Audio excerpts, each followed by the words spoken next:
Hi. Because get over you. Darren, I think at prom is he will get over me. I think Because of he's the done whole, with it oh, now. because of the whole, oh, I still love you, Dilly. You fucking air. Why do you care so much? I didn't go running off with him, did I?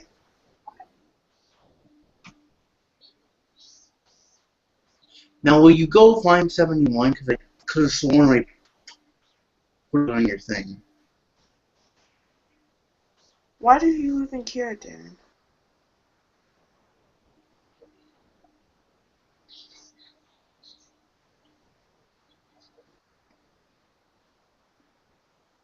Huh?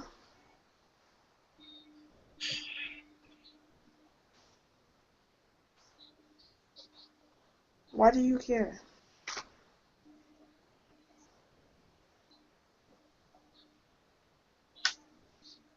Darren,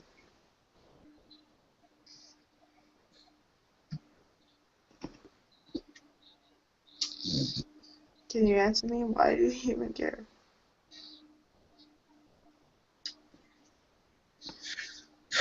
I don't. You don't care? Then why is it always beating down on you? Because I'm tired of.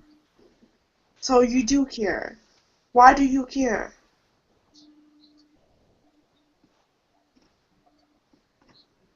Oh, I still love you. Who cares? Why do you care, Darren? If you say What you the don't frick? care, then why is it bugging you? Can you answer me that, hon? If you don't care, then why is it bugging you?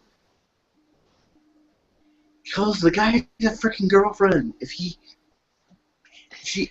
If you She. just don't care, then why do you care about it now? Why are you so worried about it? I love you. Darren, tell me, why? I love you. I love you too. Why do you care? If you say you don't care, then why is it still care? Why are you still talking about it? Most human only use 10% of that brain. Let's discuss the special case. Darren, I'm talking to you. Pause it for a few minutes.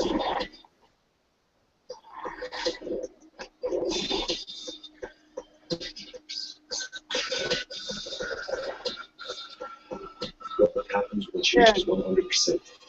I have no idea. I'm talking to you. Can you pause it for 5 minutes, dude? Why do you care? If you say you don't care, then why do you keep talking about it, huh? What? Now I can call it. Pause it. These guys are obviously. Okay. Why do you care if you don't care? If you care, why do you keep talking about it if you don't care about it? I care about it. Then why do you care about it? What's the purpose of you caring about it, Dan?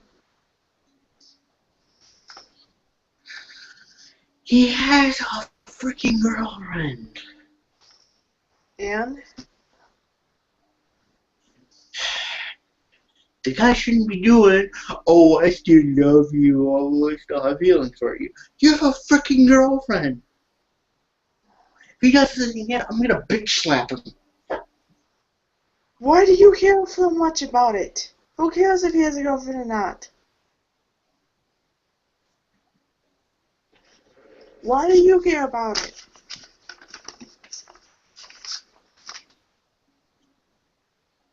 You should not do that when you have a girlfriend.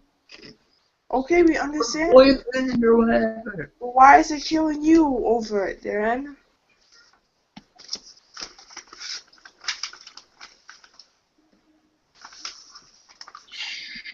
What's bothering you so much about it? I love you. I want to keep you. That's what's bothering me about it. I love you and I want to keep you. Okay? If he does this again, I'm gonna freaking kill him. I don't care if you still have feelings for him. I'm gonna freaking kill him. I don't have feelings, Mom. If he still has feelings for you, I got turned around. I'm gonna freaking kill him if he does this again. Pronto. Next year.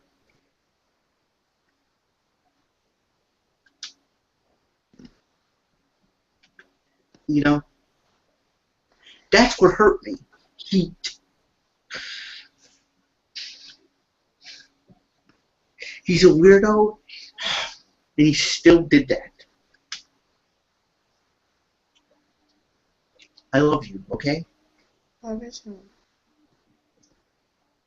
Alright, now we're gonna finish this before you go.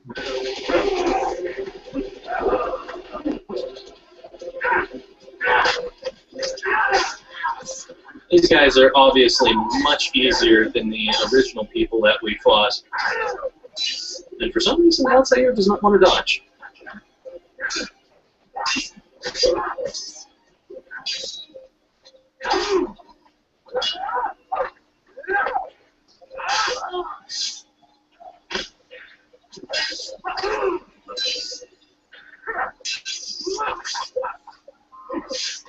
Altair is just acting funny for me today. I do not know why. Come on, Altair. You don't have to dodge. What the hell?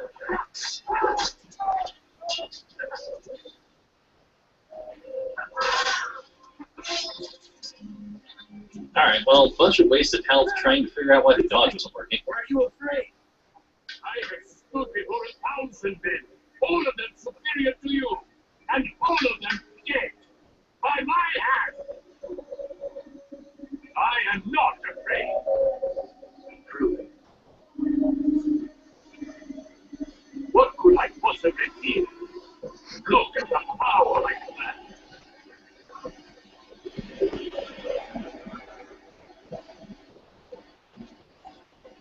For whatever reason, at this point in the game, I'm just reminded of the Vizier from Prince of Persia when I'm looking at Al-Mualim. I don't know why that is. I just kind of feel like he's like that right now with all of his illusions and so forth.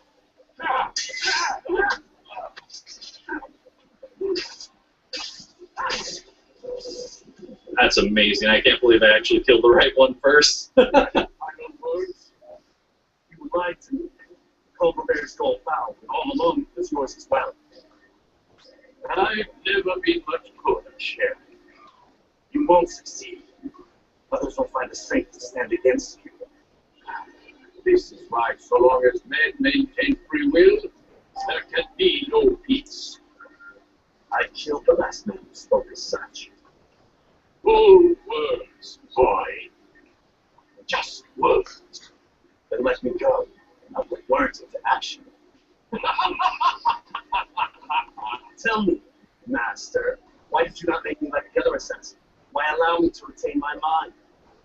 Who you are and what you do is not trying to tighten me. The copy of one would have deprived me of the other. And those Templars had to die. But the truth is, I did. Helen is a nutcase. Who? Oh, yeah. Yeah, the final boss. Yeah. I love you. Yeah, me too.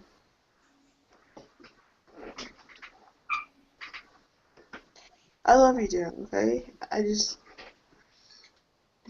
You know how to think if I didn't run off with them, that it shouldn't bug you so much, you know? I love you. I love you too, you know that, right? Hug. Great. But you are not like the others. We love each other, don't we? Yes. I love you. I love you too. That's all he's ever done. This Templar treasure, this piece of Eden, this word of God. You understand now? He was never father. Water never turned to wine. It was not the machinations of Iris that spawned the Trojan War, but this. Illusions! All of them! What he plans no less an illusion.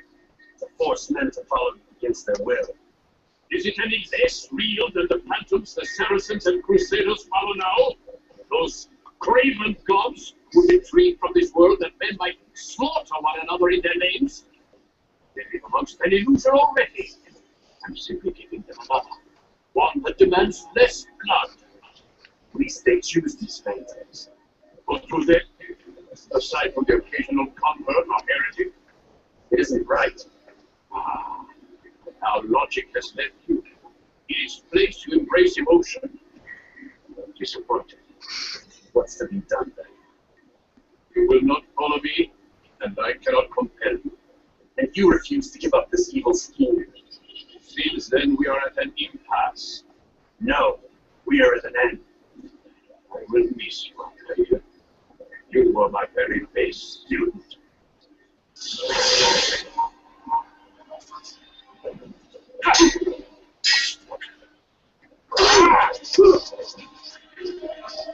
Alright, now he's gonna kick my ass. For a little while. Blind is all you ever be. All you'll ever be. So whenever we hit him in this portion of the battle, he'll actually make it as if we are about to desynchronize immediately. If we get touched at all right now, we will desynchronize right away as if we've been killed. So we have to avoid any of that happening. No mistakes. Now something that I find interesting is that Al-Mualim says that we were resistant to the illusions of the object, the Templar treasure. However, we were kind of stuck in place there. And considering that the thing can only do an illusion, that means that Altair felt the illusion of being stuck, which means he wasn't really stuck at all. Which is kind of interesting that it does still affect him. And it obviously affects his eyes, too, because he wasn't able to see the wall, and he was seeing the people that he had assassinated before. Now here's Al-Mualim over here. Now if we can target him from afar, we can actually snag our dagger and hit him with it. By doing that, we don't actually take any of the damage that would have screwed us over, and we can just kind of fight him from afar. And that is very important here, otherwise you can be screwed over very easily by this whole illusionary part of the battle. Which is not illusionary, since you can be killed in one hit, I suppose. Anyway, let's see here. Where did he head off to? Just need to find this little glowy ball. I don't know. I don't want to get up that close to him, though. That's not wise. Alright, quickly, and there we go. That works too.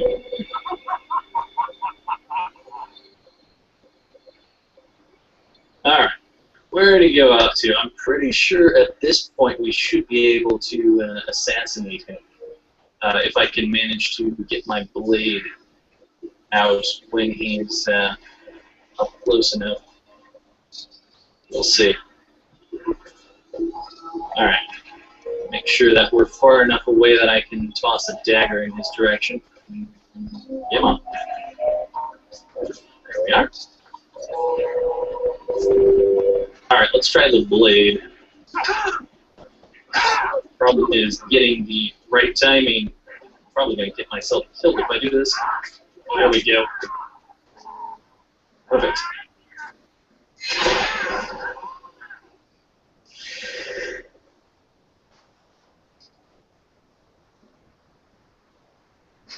Impossible. The student does not defeat the teacher. Say you walk up and look like that golden moon. So it seems. You have won. Go and claim your prize. So it seems. Perfect.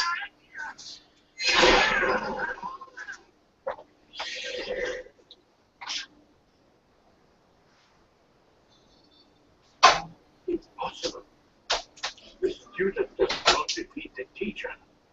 I say you walk on mutlak bel kulbul moon. So it seems. You have won then. Go and claim your prize. Now firing your hammer, it should have been destroyed. Destroy the only thing capable of ending the crusades and creating true peace. Never. Then I will. You see about it.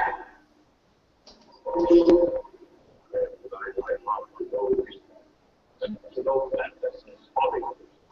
I perceive that this soul was a chasing after wind.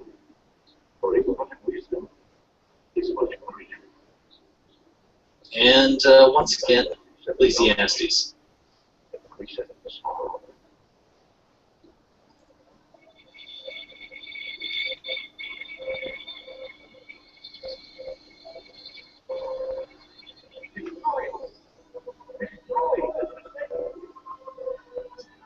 I can't. You can't. It makes me forward.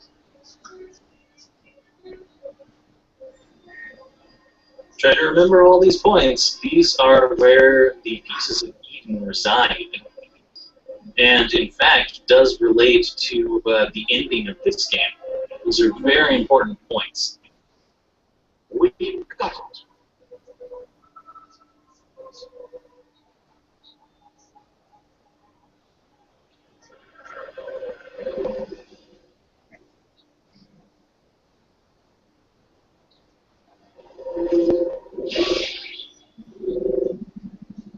What the hell was that?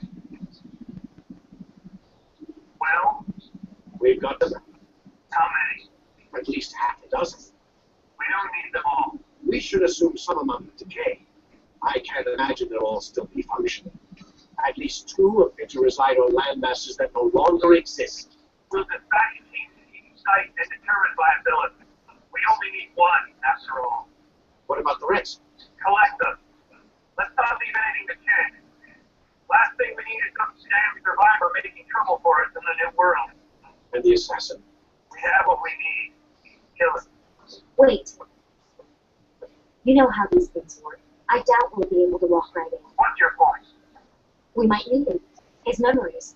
I'd recommend we hold him until we have confirmation that there aren't any surprises waiting for us at the sites. This is a waste of time. You said it yourself. We shouldn't leave anything to chance. Very well. Ensure we have no further need of him. Then kill him. Fine. Stop undermining my authority. I just saved your ass. Let's go. We've got a lot of work to do. Don't get too comfortable, Mr. Miles. We'll be back for you soon enough.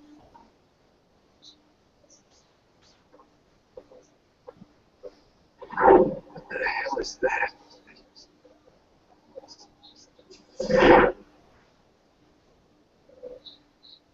Alright, so we have reached the end game here, and now that we're here at the end game, Desmond has experienced the capability of using the same ability that Altair had, which is the Eagle Vision. Now, there are a lot of symbols in this place, including in that room. If you check out the symbols in that room over there, it will actually initiate the ending credits. And after the end credits, you can go and explore all of this stuff and see what everything is. I'm not going to look at this stuff just now. I'm going to save that for after the ending credits, because I'm actually going to get into what all of this means. There is going to be lots and lots and lots to explain. Anyway, let's see here. I can't remember if you can do anything else just now. I don't think you can until after the credits. I think you are stuck just going, well, I guess you can go in here. I don't know that you can access the computer in here currently, but we will definitely access the computers after the credits have rolled by. But please definitely do stick around after the credits if you would like to hear an explanation. Otherwise, this is the end of the game. And I quite enjoyed it. I hope you've all enjoyed yourselves. Doesn't look like there's anything new on here. Might be something new after the credits. I know there's new things on some of the computers after the credits, which we couldn't access currently. So we'll definitely check those out. Anyway, let's head over here and get up the wall, and then we'll check out those end credits real quick. Oh my God! It looks like, is that blood? What the hell were they keeping here before me? What happened to it? What does it mean, I wonder?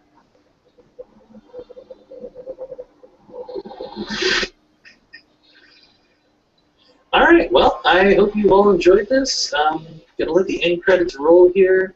And like I said, I'm going to talk about some of the things that are lying around in wait for us after these end credits have drifted by.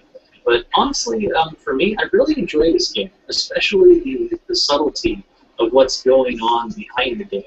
A lot of people were kind of put off because they felt like this game was a very strange ending after playing what was pretty good for most of it. And then it just felt like it tapered off into nothing. However, what's here, if you understand it, is a major eye-opener. It talks a lot about what's going to happen in the future of these games. And indeed, when they came out with the newer games, they have gone back and used everything that's here to create those new games, and it's really interesting and unique that they had that all packed into this first game. These You there? Yeah, I'm here. plans before anything ever happened with the newer games. I mean, it could have just stopped right here if people felt like they didn't like this game. So the fact that it did go as far as it has so far, and it's still continuing on, is it's a really neat concept that they've managed to do this so well. Anyway, for me, I'd have to say that this game would be probably an 8 out of 10. And mainly what subtracts from this game for me is repetition. Because, yeah, it is a little repetitive, and it would have been nice if there was a little more variety to what you're doing. And then also glitches here and there, like trying to swing at something you should be able to swing at, but you can't do anything about it. But once you know the ins and outs of this game is it's pretty fluid, and it's very, very fun to play. And I highly recommend playing this if you've never played it before. I highly recommend digging into the background of this game because there is a lot to learn, tons and tons to learn. I have not said nearly everything there is to say about this game, and I definitely won't be the person who explains it all to you. I don't know everything about this game, so it's impossible for me to do that. But it's really neat trying to learn as much as you possibly can, and kind of developing the story for yourself because of that. And that's honestly why I've spent a lot of time on this first Assassin's Creed without moving to any of the other Assassin's Creed games, just because there's so much to learn and so much to dig into. So that for me is really neat, and I like that because I'm a story-driven kind of player. I love gameplay and all, but when there's a lot of story included in it, and it develops really well, and there's subtleties and all that kind of stuff, I really, really get enthralled with games like this. It's just amazing for me to enjoy the experience of these kind of games. Anyway, I will let the credits go by, and after they're done, we will explore what there is around the room and try to give a few explanations to what things might be referencing. So I will see you then.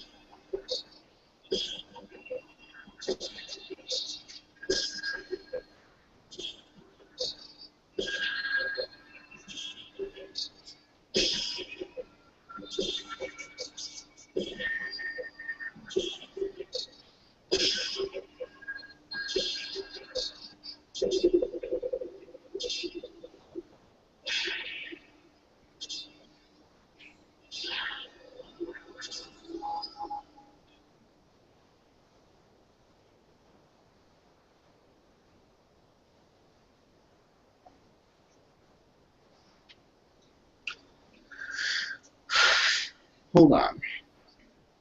There's got to be at least one more part. You know?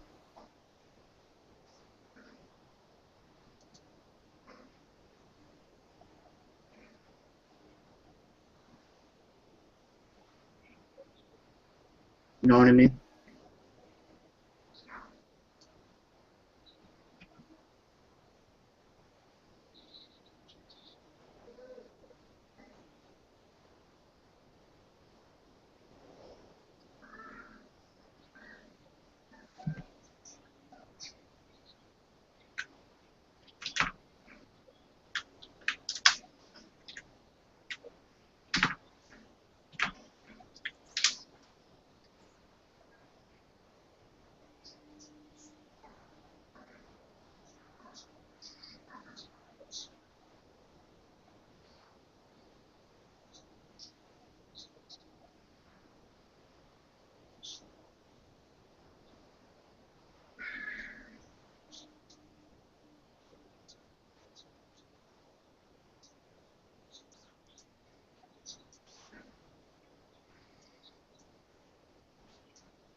Hi. Hi.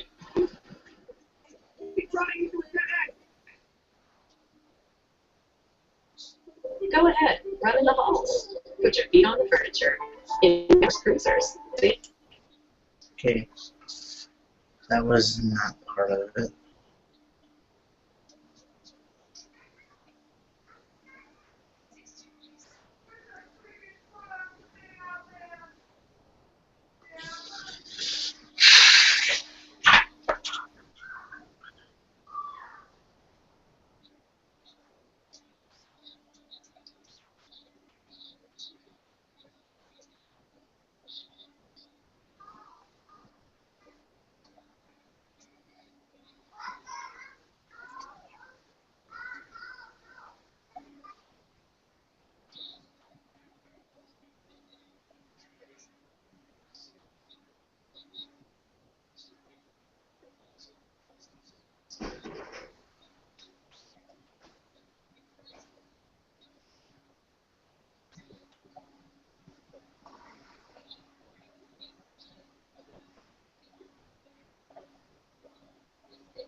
74.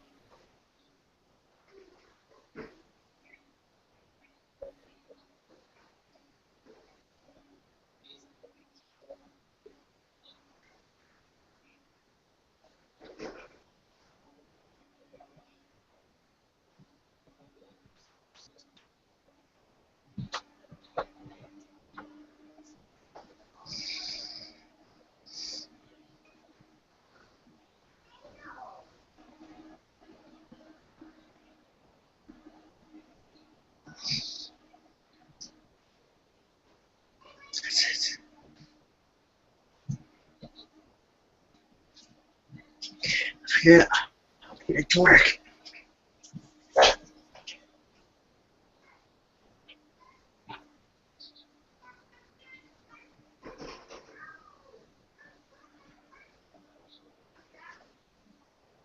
Six.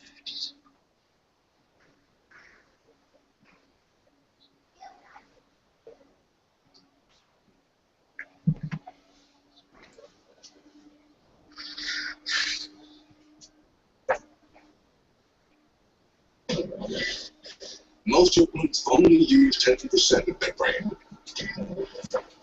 Now let's discuss a special case. Lucy.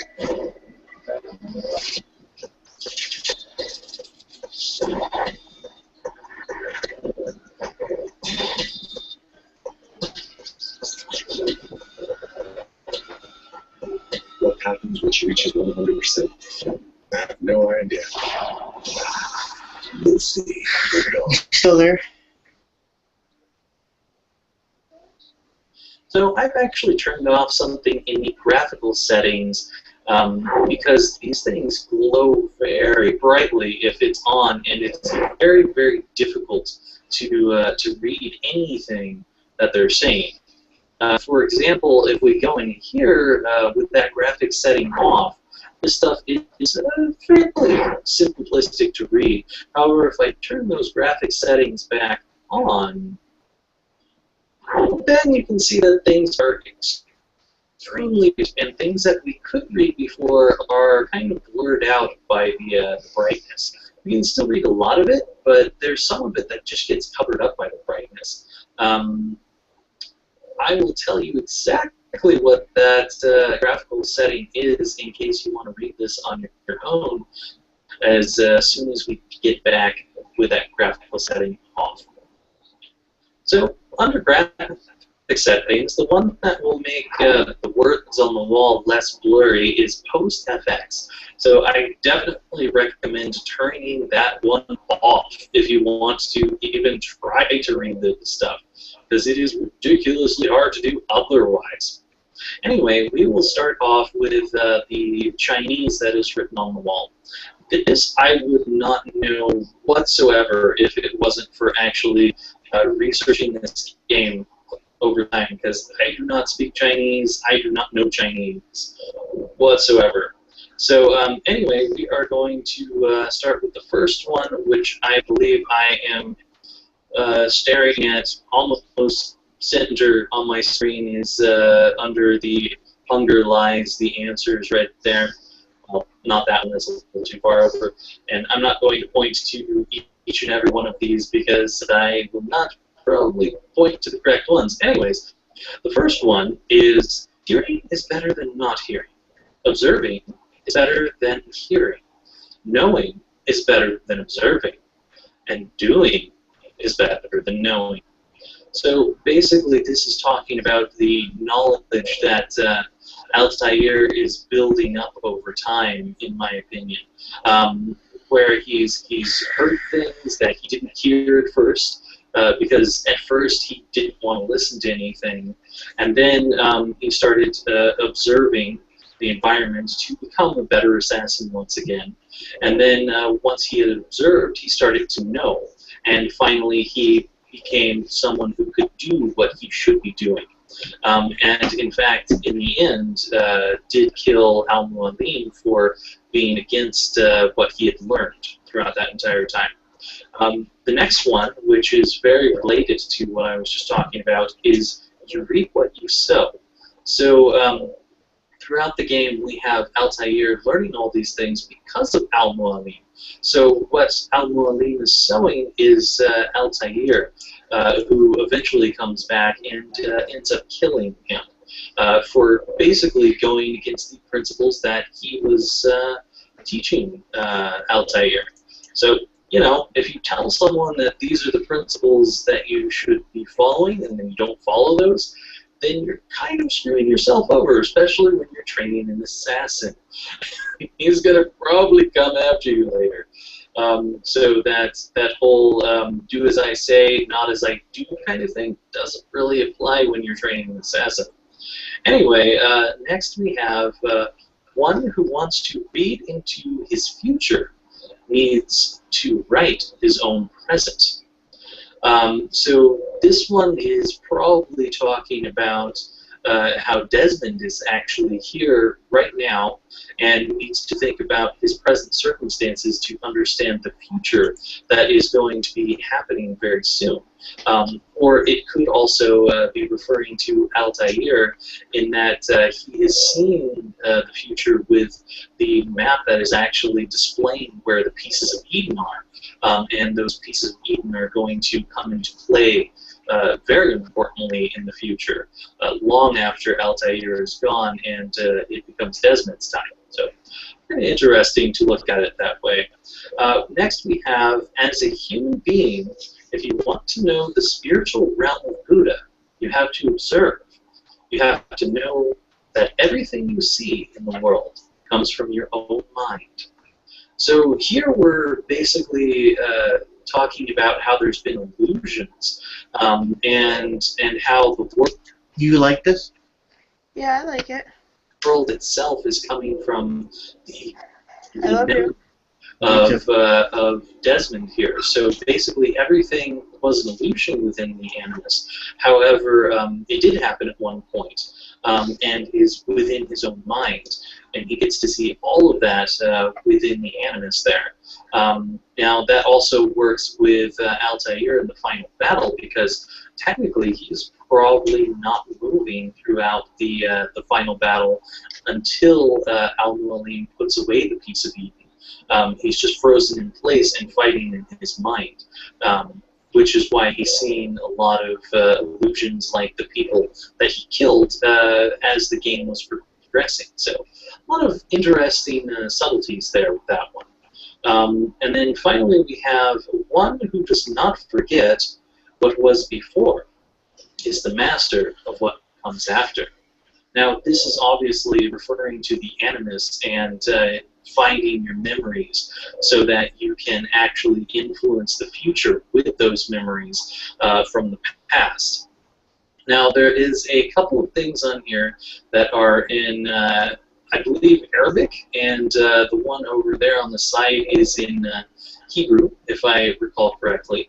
And the one in Hebrew over there actually stands for Olam Haba, which is the world to come, which is kind of referring to the Messiah to come in the future. However, in this case, the world to come is probably the Templar world, controlled by the pieces of Eden, which they are using to take over the world. So there is a very, very different meaning to this being written here. And it's actually written a couple of different times on the wall here. Now, the Arabic saying, which is also written a couple of times here, possibly even other places that I'm not seeing it right now, means Al-Zazala, if I recall correctly, which is the earthquake, or basically the apocalypse.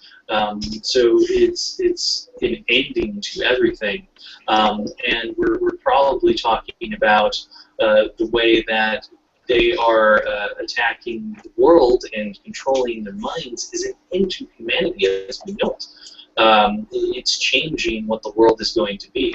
It's technically a new beginning, but at the same time, everyone is completely under the control of the assassins, so it's almost as if there's no world anymore whatsoever.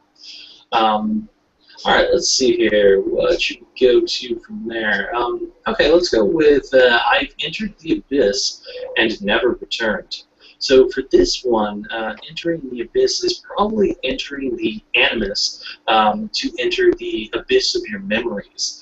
And he never returned, meaning that he kind of went off the deep end. Now, that will make a little bit more sense when we're reading some of the emails because we basically get to hear about how people who go into the animus too much start to go crazy, which is probably why there is all these messages here. And as Desmond asked, is that blood? It actually is blood because obviously the person who was here before us didn't have anything to write in except for his own blood. So, yeah, that's probably what happened. Now we've got a little bit of a butterfly-looking symbol in the middle here. That is called a Lorenz attractor. That was created by a guy named Edward Lorenz, and is actually used for dictating weather patterns. It is a fractal.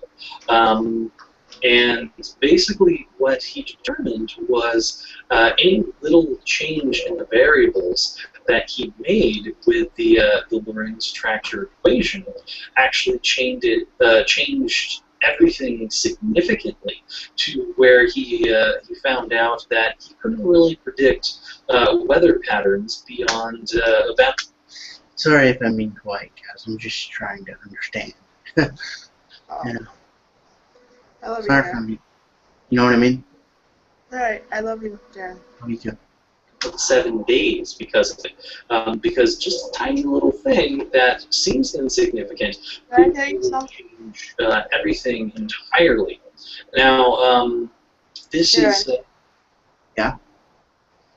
You do know that I'm yours, right? Yes. called no- butterfly effect. Yes. That no one really can take me away from you? Yes, I understand. And is often explained as Why are you so butterfly scared flapping that someone's gonna take me away from you? Because you're the first girlfriend I ever had that didn't want to use me for anything. I'm not using you. I love you. Hug. Aw. You understand that, right? in one part of the world and causing a hurricane or a tidal wave or a tornado in the other. You know I won't use you, right? Look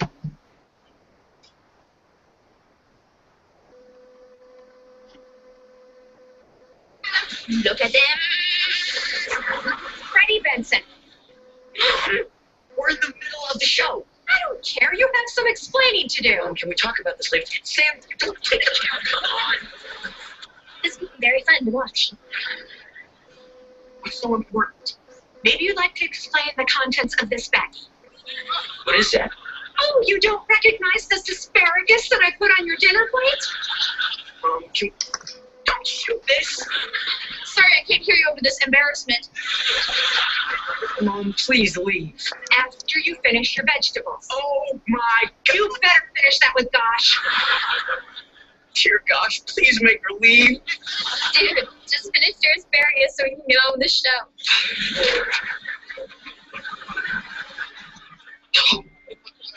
When a big boy eats his vegetables. Don't sing a song.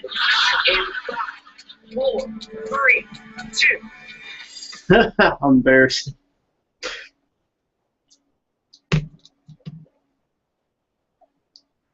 Other part of the world. So You still there?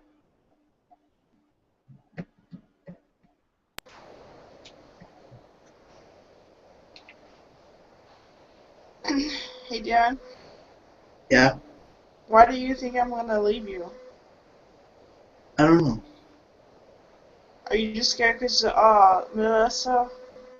Yeah. Well, you know we've been together for almost, like, what, 3 years, right? Yeah.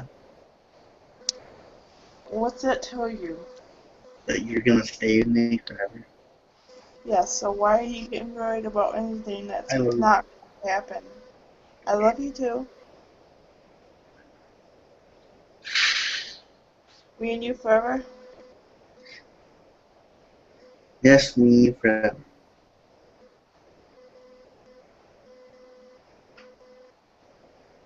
You better be me and you forever. That little tiny thing, that little tiny variable is enough to change things entirely on the other side of the world. Now, obviously, that's kind of a ridiculous thing to think about as a variable, and probably isn't the cause of it. But the point is that things are so small that you really can't understand what is going to change it, and therefore you can't predict the weather without any errors into the future. Hello. Now, this is probably... Please leave your name and phone number after the beep. We will return your call. Cancel this whole thing. Just gotta wait for it to. Wow. Thank you for your call. referring to Desmond's genetic memories of a past event that's over 800 years old, influencing the present day dramatically via the Templar mind control networks that they're creating through these pieces of Eden. So there's a big difference in the world because of the fact that this is happening. Now, let's see here. We might move on to another fractal. So over there, we've got another fractal. I think there's a tiny one of that fractal right there too. That's just a piece of the fractal, but that is actually related to the Zn plus 1 equals the Zn to the second power plus C right there. That is a fractal equation that creates that and is called the Mandelbrot set. That particular set is actually not particularly useful, other than the fact that it explains a tiny change in this equation creates an infinite fractal that continues to get bigger and bigger and continues on forever. So basically it's like throwing a stone into a pond, creating ripples that just continue on forever. And where the stone is going to be Desmond in this case. Now, that could also refer to the fact that fractals, not this specific fractal, more the butterfly effect fractal over here, the Lorentz attractor, but a different fractal altogether is used for creating cell phone antennas. Now, the signal for mind control through the piece of Eden probably has to use some kind of fractal device. Specifically so it can transmit these mind control signals. I could be reaching here for all I know, but the point is that fractals do play a role in transmissions. So it is entirely possible the reason we've got not one but two fractals here is because we are kind of referencing the fact that those actually have a major influence on how you do communications. If we didn't have fractals, we wouldn't have cell phones today. So very, very important thing to the world today. Now, you may have also seen this 2213 in a couple of different places. That 2213 is likely referring to Revelations 2213 in the Christian Bible. Now, Revelations 22:13 states, "I am the Alpha and the Omega." You might kind of remember this one from Fallout 3, except it was a slightly different Revelations one. The first and the last, the beginning and the end. Now, this may refer to the Templars starting a new age with their mind control reign here, but it isn't really clear if that is what they're talking about. It could also be talking about the fact that these verses are talking about the power of God in general and how He's the beginning and they want to become God. So this could be talking about how they want to have power over the entire earth with this particular verse here. So it could be a number of things. Now also, you'll notice that there are these symbols here right there, which is that's Omega. Now, there doesn't really seem to be any alpha anywhere around here. That symbol in the middle, which is kind of a dot, kind of looks like it might be an A, kind of looks like it might be an alpha, but honestly looks more like an O, which would mean it would be Omicron rather than alpha. So I don't know if they were trying to make an A there or not. But the fact that it almost seems like there is only the Omega symbols around here, or Ohm symbols for those engineers out there watching this, it kind of makes it sound like it's saying there's an end to all humanity as we know it, rather than a new beginning. Can I just say something? Yeah. The Templars are nuts. Oh, yeah? Kick their asses, Desmond. Come on. Mm-hmm. I'm just saying. The Templars, cuckoo in the head. Well, duh. And I could have told you that. What? I could have told you that.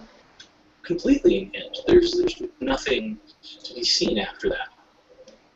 Of course, it could also mean the end of the assassin order, because the Templars are going to probably hunt down and kill anyone who is not affected by these mind control devices. Anyway, let's see here. What are we going to look at next? Why don't we go for the 13.0.0.0.0.0. That is a Mayan calendar long count, and it stands for December 21st, 2012. You may have remembered that as the day that everyone thought that there was going to be the end of the world, the apocalypse. What it actually is the end of a particular Mayan long count, which is called a Ba'aktun. It is the end of the 12th Ba'aktun and the start of the 13th. Now, the Ba'aktun is a period of about 394 years. You have to kind of remember that they weren't going on the same days as us, so it's a little bit off there. For Mayans, this kind of marked a huge celebration as the end of an old cycle and the beginning of a new one. For our popular culture, we obviously thought it was the apocalypse, and, you know, while it technically means it's the death of an age, it doesn't really mean that it's the end. It means that it's the birth of a new age or cycle. Let me see if, okay. Hold on. Let me see if this is recording actually. Hold on for a sec.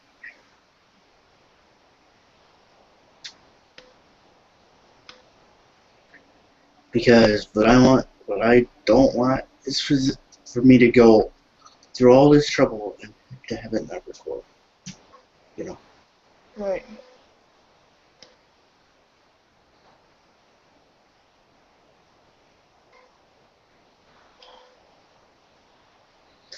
Which it is. So we're good. We're good.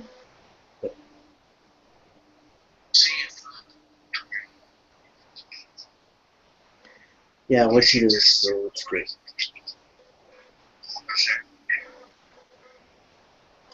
Anyway. At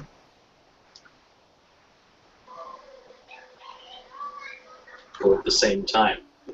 In fact, beyond this particular cycle, the Ba'aktun is the Picktun, which hasn't been cycled over to the number 1 yet. We're still on 0 here. The number 1, or the second Picktun, is set to occur October 13th, 4772. Sadly, I won't be around for that new apocalyptic BS fest. That's probably going to happen then, but that's probably a good thing because it would just be more ridiculousness. Now, in game terms, this is the launch day for the satellite network to control the minds of humans. So they're launching pieces of Eden into the atmosphere so that they can actually control people. So this change, this new age that it's talking about with the 13th Baktun here is actually something meaningful to the Templars. So very interesting.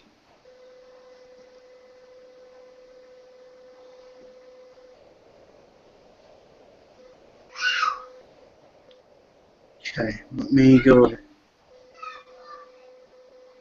Wait a minute, what the hell? Why didn't it go into full?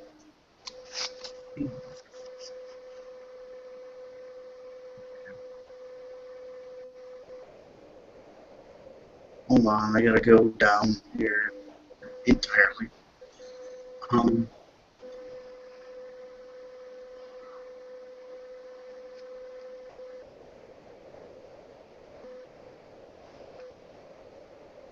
Symbols explanation. Yeah, I'm fine. I'm fine. You're fine.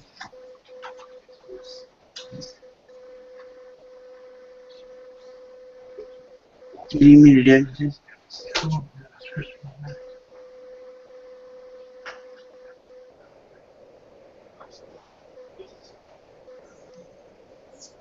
No, seriously, do you need me to do anything?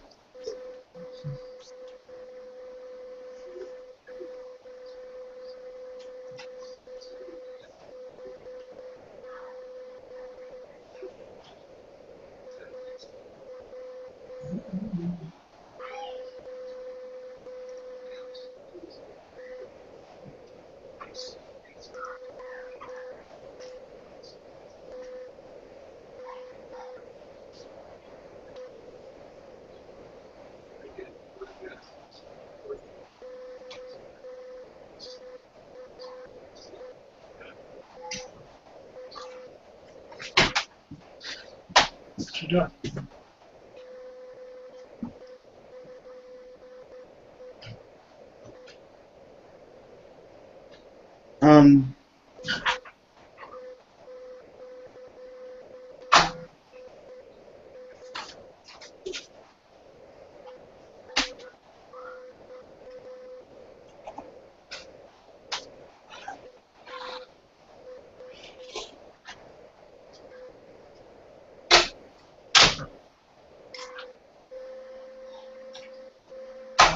You hear that buzzing? Yeah. Oh, hold on, let me fix that. It means I'll probably have to get off again. But hold on, let me fix that. Dude, it might just be my computer.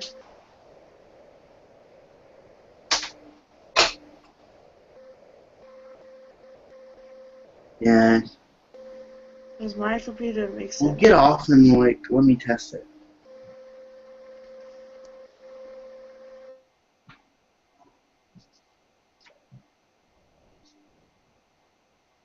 Yeah, it is your computer.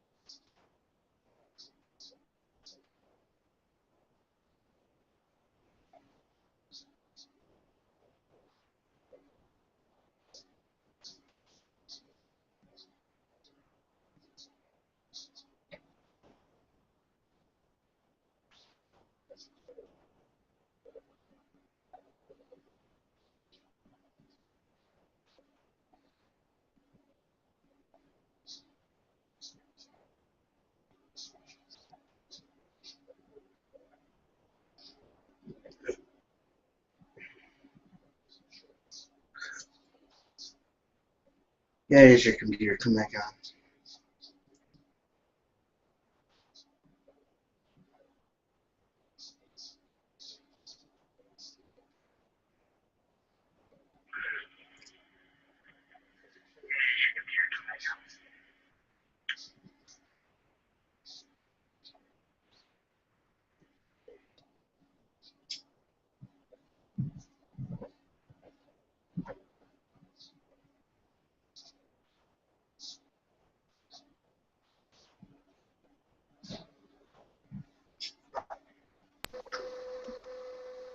Okay.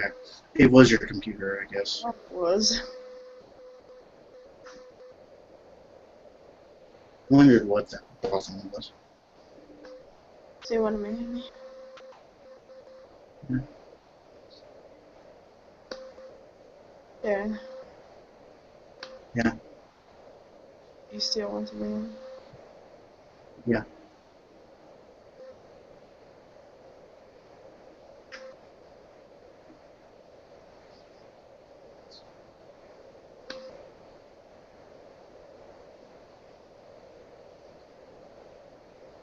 Or did you change your mind about me?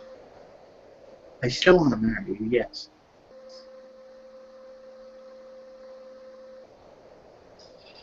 Now we have, over the corner here, we are all...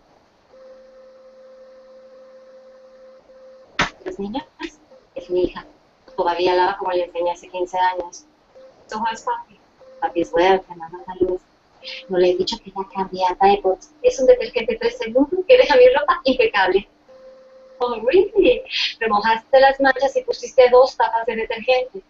Puta, así todo eso. ¿Qué? Books.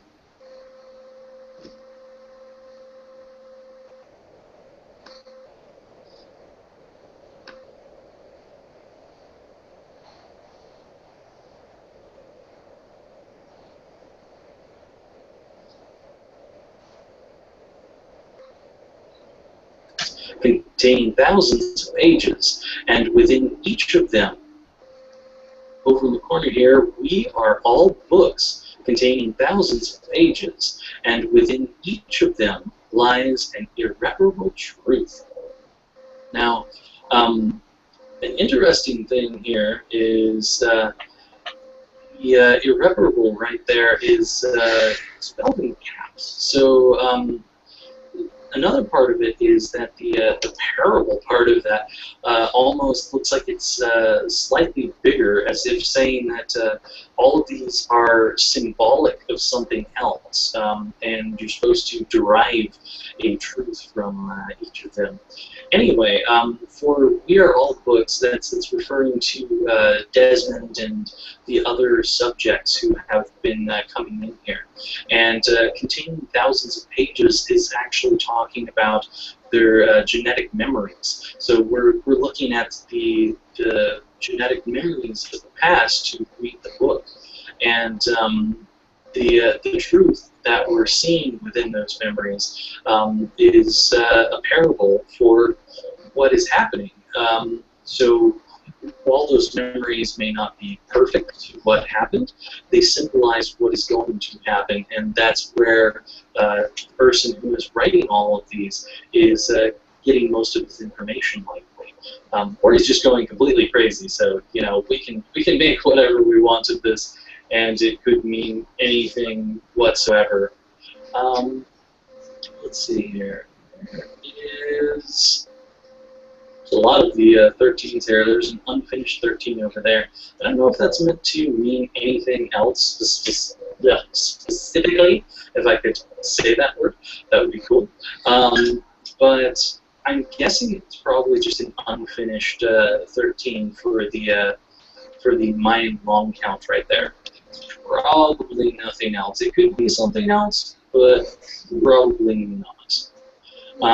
Anyway, let's see here. We have within Emperor Jiazheng, Jiazheng's sin, and Quetzalcoatl's hunger lies the answers. I believe his name is actually spelled differently, and I'm pretty sure I pronounced that incorrectly. It's like Quetzalcoatl. I always mispronounce Quetzalcoatl, but you know, one way or another, we'll get to wherever we want to be. So the emperor it's talking about here is an emperor that ruled China during the Ming Dynasty. He was known for beating or executing everyone who disagreed with him during a time called the Great Right Controversy, which happened in 1524. Basically, in the end, he got his way and controlled everyone through fear of being killed or tortured. And this is possibly a reference to controlling everyone with satellites. During his time, he also built 3 major Taoist temples in China, which were for the sun, the earth, and the moon. He also expanded the Temple of the Heaven, which may or may not be related to the Assassin's Creed story. It's not very clear. However, I'm going to explain some other things that may relate it even more to the Assassin's Creed story, and we'll get into that. Anyway, he built these temples while neglecting his duties as an emperor, and actually put other people on the throne in his place who did well. But somehow he managed to vote. Let me go to TV.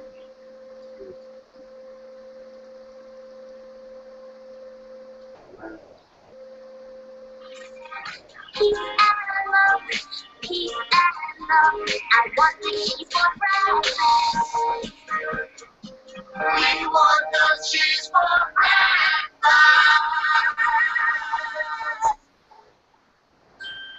New Thursday.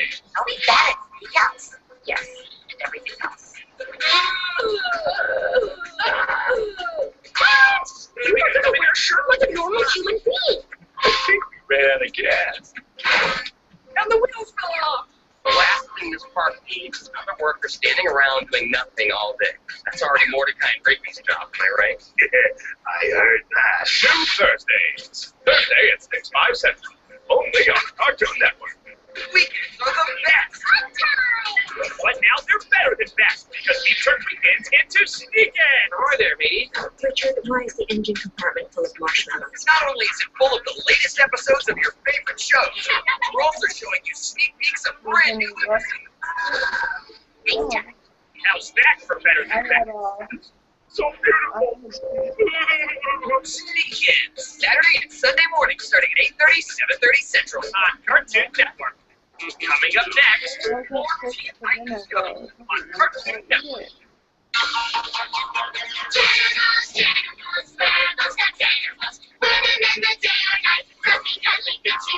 Introducing Janimals, wearable stuffed animals that start out cuddly and cute, then roll out into a fun animal suit. Do you want that, Darren, for Christmas? What? You want that for Christmas? I want it for Christmas. Whatever that was on TV. No. Yes. No. I'll also give you that SpongeBob thing too for Christmas. Over it for quite a long time until his death. He also later becomes entwined in the storyline, I have found out, of Assassin's Creed through a book called Revelations, as well as an animated short called Embers. Yeah, you need to do that. It was technically helped. What? Do you want me to get that for Christmas for you? Yes. Wait, what? What? You want that for Christmas? No. To become emperor within the storyline by the Templars. So he's got part. Okay, it's time to stop doing that. I love What? you. Stop doing what? Finally stop buzzing. Yeah. I love you too. Would you get mad at me if I got that for Christmas for you? No.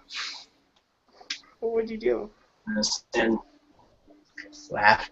perhaps will play a major role in a future I love game. you, Darren. We'll have to see about that. Now, Quetzalcoatl. Yeah, you know. Anyways, he is an Aztec god, and his name means feathered serpent. Technically, he's probably neither male nor female because he's got aspects of both, but we'll just I love you so much. go with he, continue referring that because we're moving on.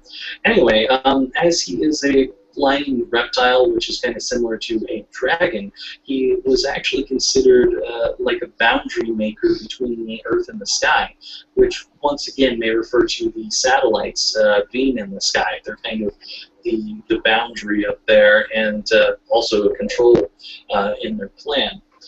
He's also more or less considered the creator of mankind. He actually bled on some bones to create mankind. So interesting religious remarks there. That could also reference the satellites creating a new mankind on Earth because they're being controlled and changed to something completely different. Now, each Aztec god is related to a cycle of year name within the Aztec religion. And Quetzalcoatl's is Seactil. I'm probably saying that wrong. It means one reed, and it correlates directly to the year 1519. Now, Jia Jin's father, or Jia Jin, his father died in 1519. So this may point to something happening during that period. I may be reaching for that, but it could be something of importance considering that 1519 is a correlation between these two, which is more or less meant to be the same sentence, as far as I can tell here. Now, Jia Jin's sin could be many different things, but I'm going to go with the fact that it could be his neglecting his rule and then building the Taoist temples to be of greater meaning. Now, the Aztec Quetzalcoatl. Okay. Yeah. And free. With your parent or guardian, you can download the app and select your TV provider, sign in, and watch. With Watch Disney XD, see what you want, when you want it. Where will you watch? What's up? I'm Debbie Ryan from Jessie, and you're watching Disney Channel.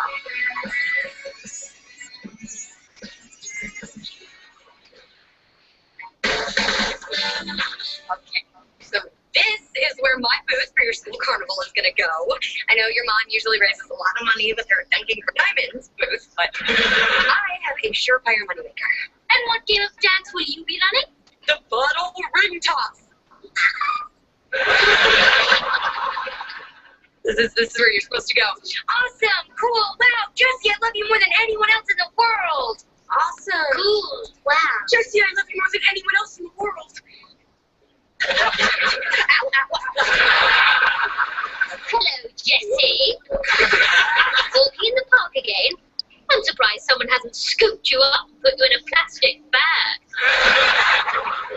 Very funny, Agatha. What are you doing here? Rooting for truffles? If you must know, I too have a booth at the carnival. My new charge, Manfred Van Helkington, is a student at Walden Academy. Poor Manny. That explains his twitch. And his constant note of his gas. Maybe the next fundraiser we have could pay to debrat these children. Agatha, random question. Have you ever kept goats from crossing a bridge? You haven't heard the last from me. Jessie, if you want to raise money, just charge people to watch my moves. Oh, Luke. Okay, be careful, please be. Luke, I think I dislocated my knee. Oh no, don't move. Can I still rise around in pain? Stand back, everyone. Officer B. Present. I am trained to handle emergency situations. Now let's take a look.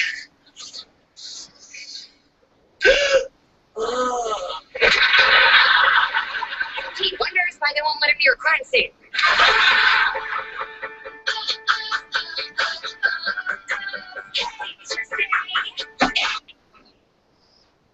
There's a door. The last of your favorite games. That this was a trap. And you have stepped right in. Thanks to our many encounters, I'm prepared for every possible contingency. We'll see about that.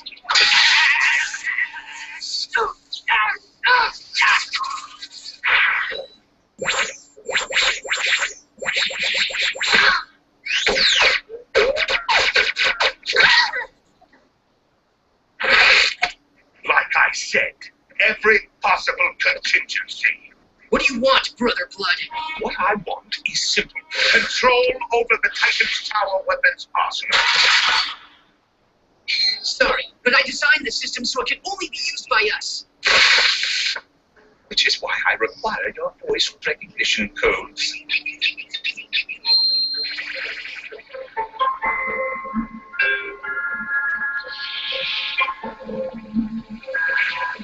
We'll never give you our voice recognition codes. Your mind control won't work on us.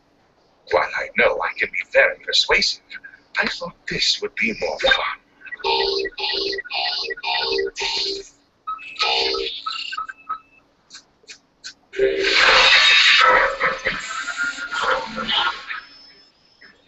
This is Robin, and I hereby authorize access. This is Raven, and I hereby authorize access. This is Starfire, and I hereby authorize access.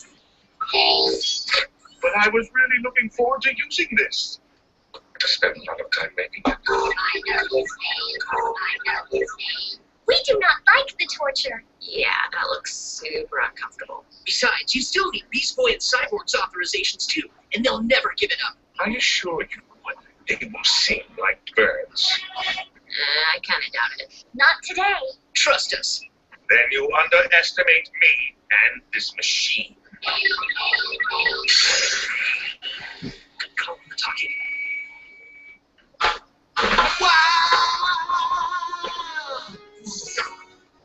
Waffle.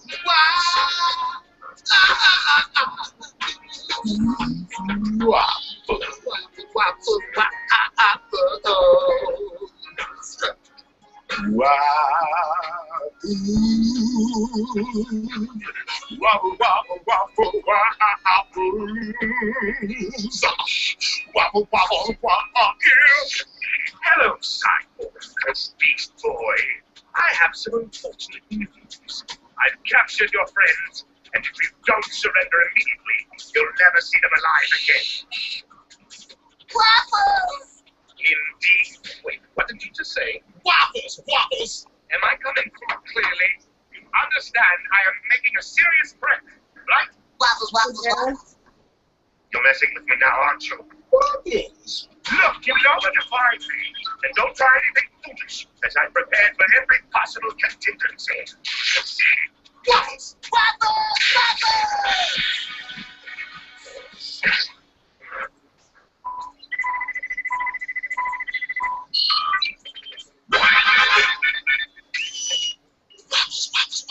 Yeah.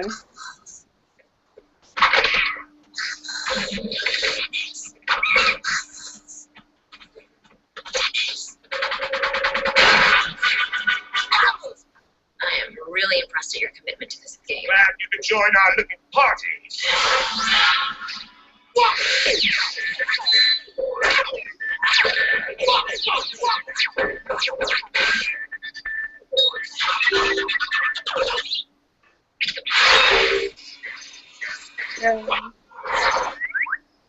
Your fellow Titans have already given up their voice recognition codes. If you want to save them, you'll do the same.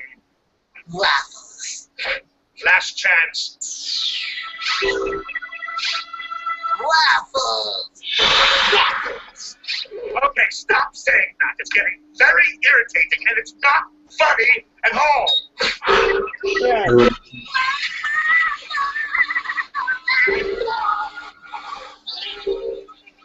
I love you, son. Yeah. Ready to talk. Waffles. Stop. I love you too, but can you come back? Waffles. I know his name.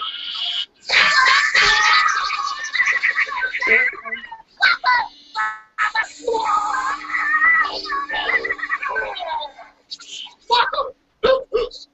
I think I have an idea. Does it involve Waffles? Exactly. Brother Blood may think you're prepared for every contingency, but you can't prepare for Cyborg and Beast Boy's stupid games. Please. I love you too, but can you come back, please? Don't tell me you're not going to.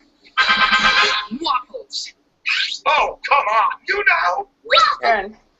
It's not funny. Waffles. Waffles. Waffles. Can't you see this is the stupidest game ever? Aaron. Waffles, waffles, waffles, waffles, waffles, waffles, waffles, waffles, waffles. There. Sorry.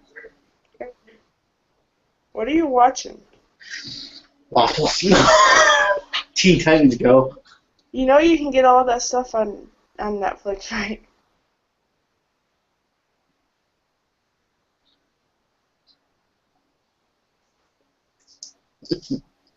You know that, right? You still need to ask. I know I do. But do you love me for who I am? And Yes. am I the love of your life? Yes. Are we gonna be married one day? Yes. Are you a dork? Yes. Wait, what? I said, are you a dork? How do we get out of this cage? Waffles. How good are the Teen Titans at their job? Titans, crime is afoot. I always thought crime was a lag, bro. What? They can spot a criminal from up to 200 feet away. Oh, that girl is bad girl news. They swoop into action. Darren. No good evil doers. And everything. Darren, you didn't answer me. Are you a dork? Yes, I'm a dork. But I'm your dork. I love you, okay? Yes.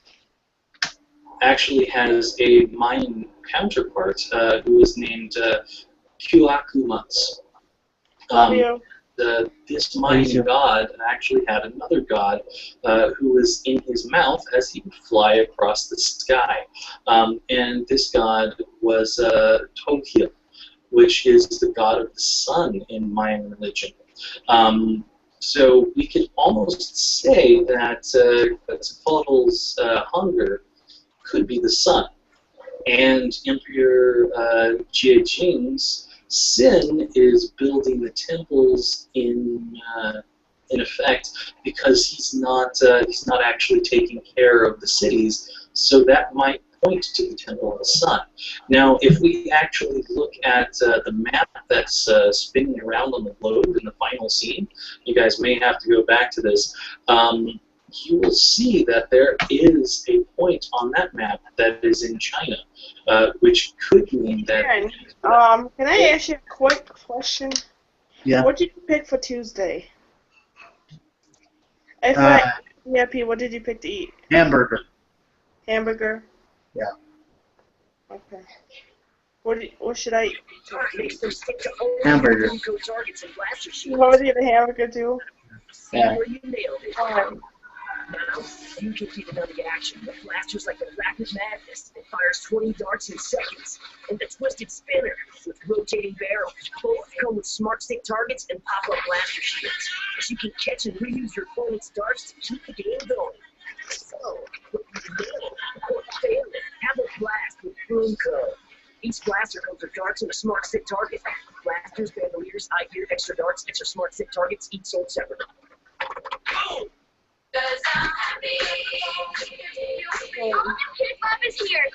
Love you so much. Why do you want me to pick the same? Because I love you. Because why? Hitbox 46 has all those latest phones you've been waiting for. We both like the same stuff, right? Hitbox 46. Oh, yeah. What? So, you're saying you'll give me my credit score for free? Right. Now you're going to ask for my credit card, so you can charge me on the download 2 weeks later. Look, Credit Karma. Are you talking to websites again? This website says free credit scores. Oh, Credit Karma. Yeah, it's really free. Look, you don't even have to put in your credit card information. What? Credit Karma. Really free credit scores. Really free. Credit Karma, I love you.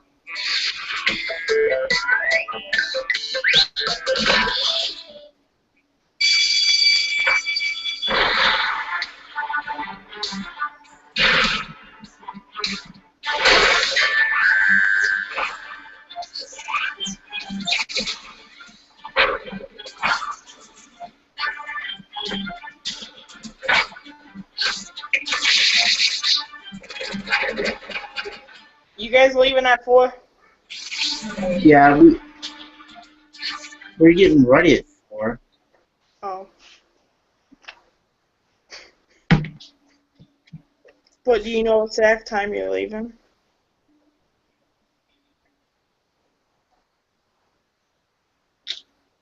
I'll probably get off of this at probably around 4 or 3, Okay. so that I have enough time to. A piece of Eden. So kind of an interesting thing that gets there in a roundabout way from all of this stuff. Anyway, let's see here. Is there anything else on this wall before we continue on outside of here? I do not think there is.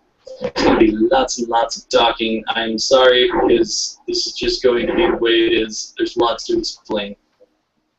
Oh. Yeah. Don't worry, Dan talks too much too. Alright, before we go looking at anything else, I'm going to go right here because we've got a nice little eye sitting here. Now, this eye here is the Eye of Horus. However, the personification of the Eye of Horus is an Egyptian goddess, Majid.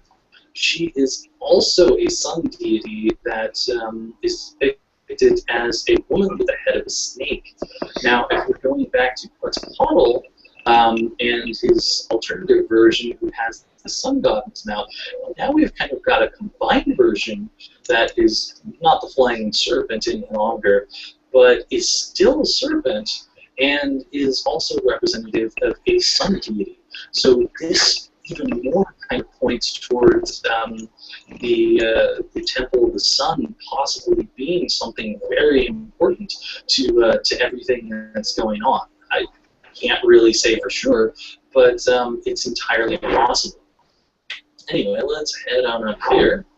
And up here we've got 3 triangles. Now these are probably referring to pyramids, and I'm guessing they're referring specifically to the pyramids at Giza. And the reason that I am thinking this is because if you look on the globe, there is a mark that is in Egypt, and is likely referencing the pyramids of Giza.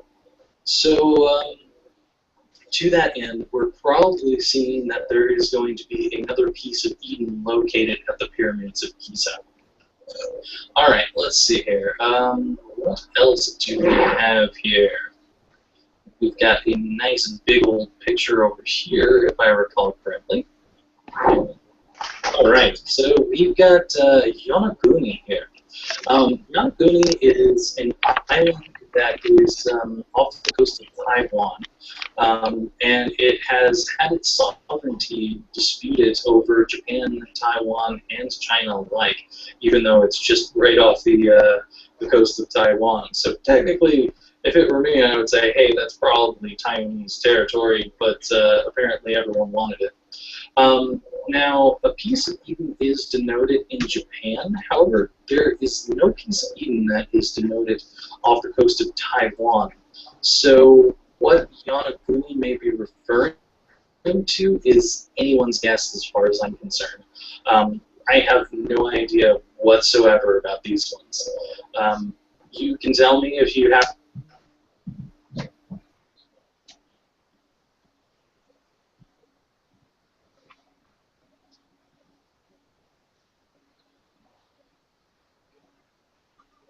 Hello, we are not available now. Please leave your name and phone number after the beep. We will return your call.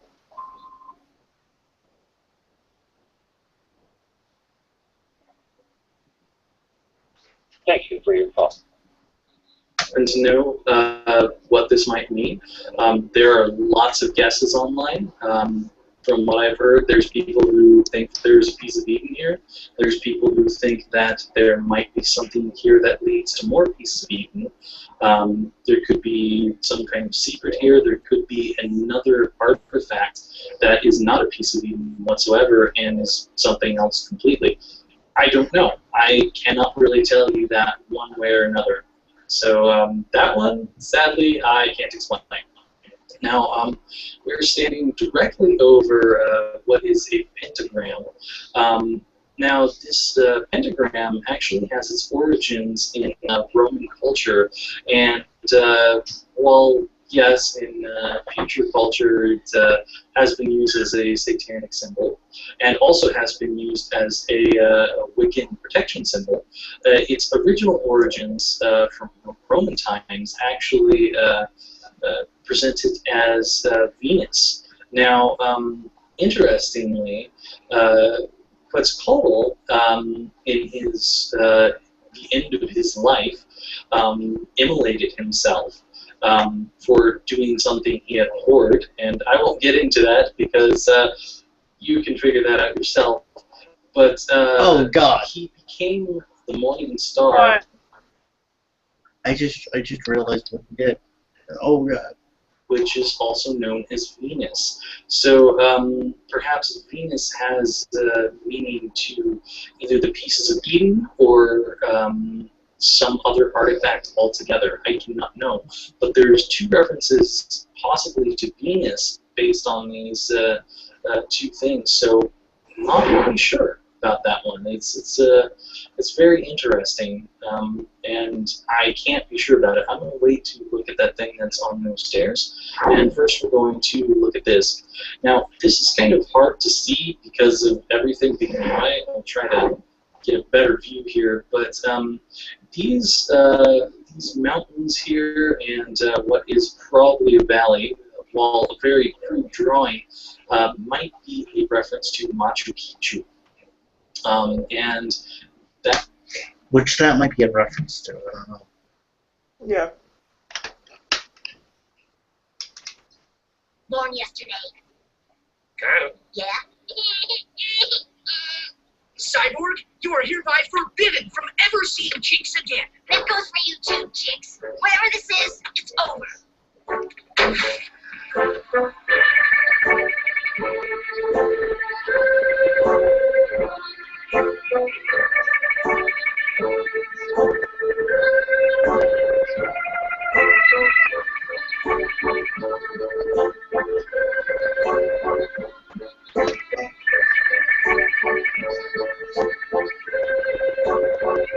Don't tell me you're still hung up on that robot.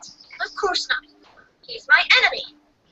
My big, fun, adorable enemy. Please, Chicks. Ernest's emotions are making everyone uncomfortable. But I like him so much. I'll never see him again. That's not true. You can see him again. Really? When we're trying to kill the Titan. Oh, fine. You can date him. But he's good and we're evil and well, it'll never work out. Then we'll do whatever it takes. Will you convert from evil to good? Well, let's not get crazy. Alright, we'll be good. Not just good. We need to become crime fighters. Police scanner says there's a crime in progress here. Wait, isn't this the bank we robbed?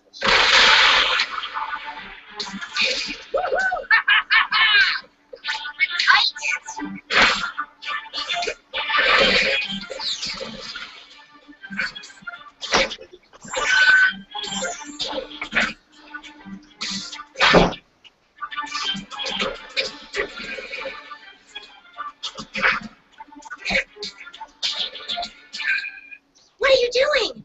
I got the Titans to become evil for us. But I made the Hive become crime fighters for us. So I guess this means we're still in it. Oh well. Titans kill! Why do you have to go and ruin everything?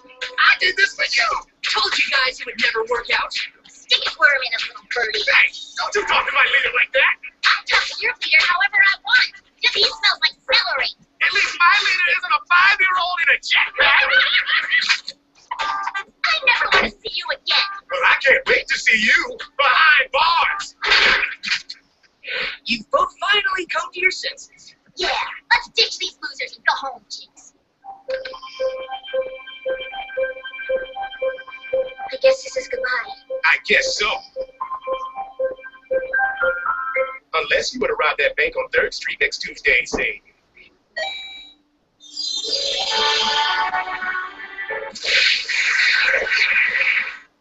How good are the team titles and their jump? At the temple over there, temple-looking thing, which I will go look at now, is kind of a mine-looking temple or whatever. But in Machu Picchu, there is actually one of these particular temples, and because it is very close to that particular drawing, it's quite possible that this is indicative of the piece of Eden being in Machu Picchu. If you look at the globe, there is actually a very good possibility that it is in Machu Picchu based on the dot that is glowing there. Alright, let's head over this way. And we shall now look at all this stuff in the corner. There's actually 3 things over here. So first of all, we've got a nice little spider. We've got a monkey over there. And we've got this messed up looking thing, which is supposed to be a hummingbird, but you got me how that becomes a hummingbird from that mess.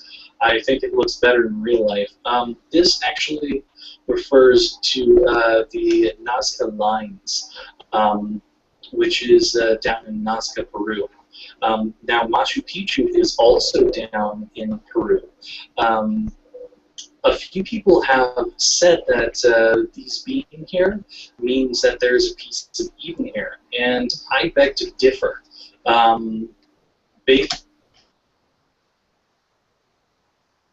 more people stay with State Farm. Get to a better state.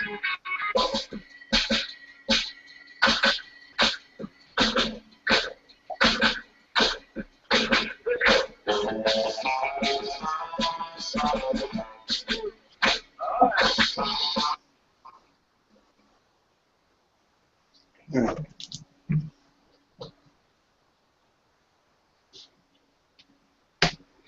Let's continue on here.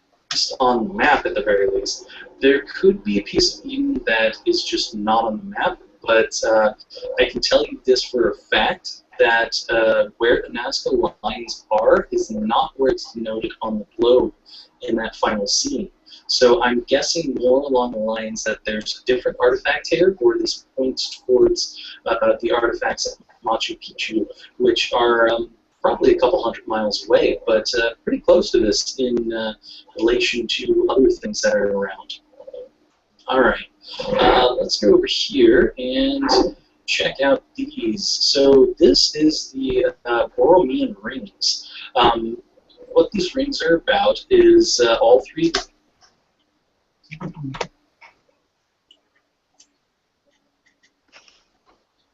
They're very up to date. That enables them to grow with the technology.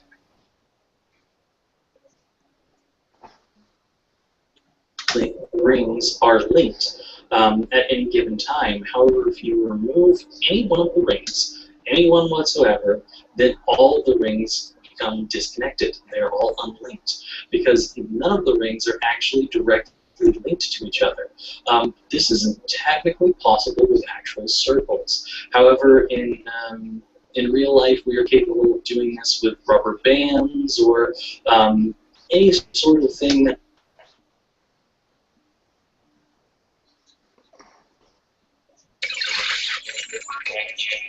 Join the party. Team up with your friends for epic 3-on-3 battles. Go online now to play Wintertime Battle Party. New Thursdays. Oh, we got it. Steakhouse. Yes, and everything else. You're sure like a normal human being. I think we ran out of gas. And the wheels fell off. The last thing this park needs is another worker standing around doing nothing all day. That's already Mordecai and Rigby's job, am I right? Yeah, I heard that. New Thursdays. Thursday at 6/5 Central. Only on the Cartoon Network. If you don't want to miss all the good stuff, you gotta get up before the sun does. Because the sun is lazy bone. Also, breakfast is a part of a nutritious breakfast.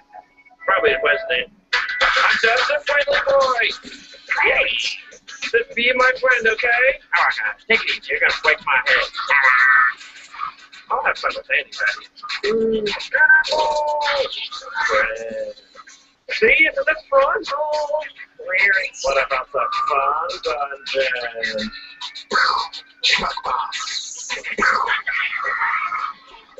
Wow, your friends are like everybody. Hey, you want to go switch? Use your hand. What is wrong with that one? No! I got one! The house walls are full of cotton candy!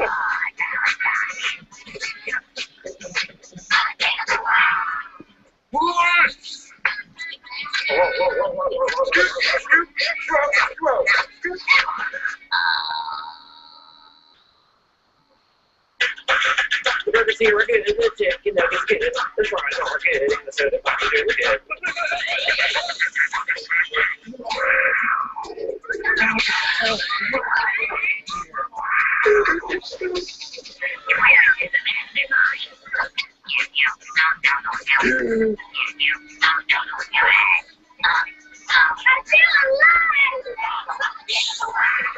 It's gonna be another hot pickless day.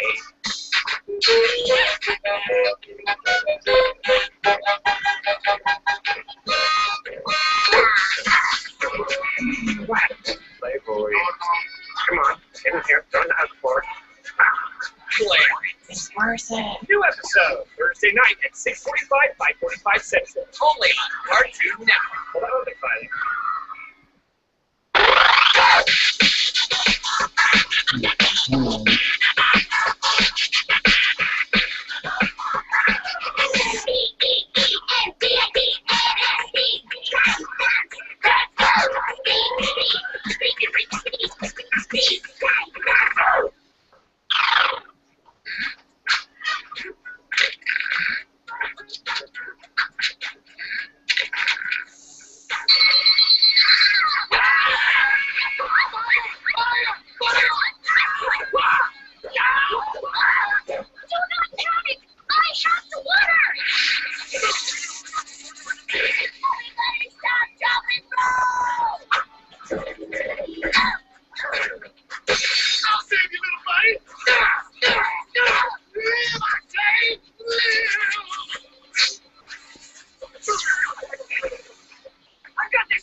Check this out. Chimney blockage detected. That's what's on the alarm. I guess somebody ought to go and block it. But who is the one who cleans the blockage of the chimneys? Wait, I'm the leader. Leaders don't clean chimneys.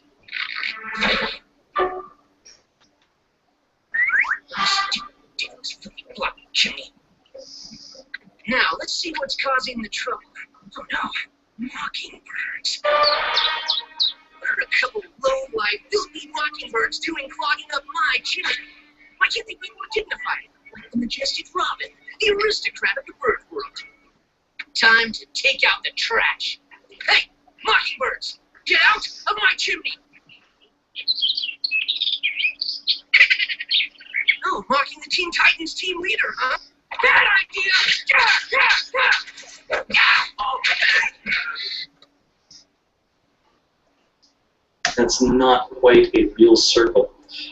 Now this is going to be related possibly to some other things that I'm going to explain in a minute here. I just have to get around to figuring out where the hell they are on this place. I know that part of it is right there, but the other part of it, I am forgetting where it is. But I will explain my meaning soon enough.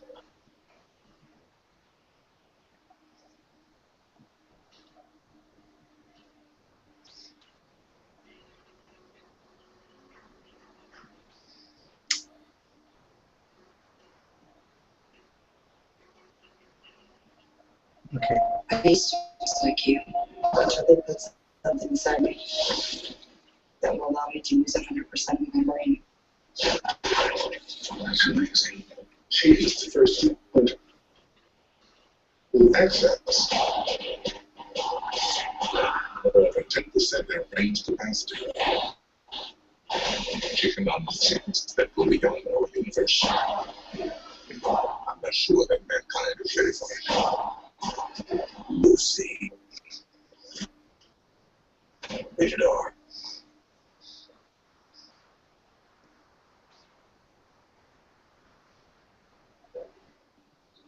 All right, so here we've got 12/21/2012, which is obviously December 21st, 2012 once again.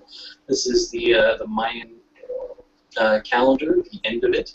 And once again, we're talking about when the satellites are launching. Now, above this is a barcode, and this barcode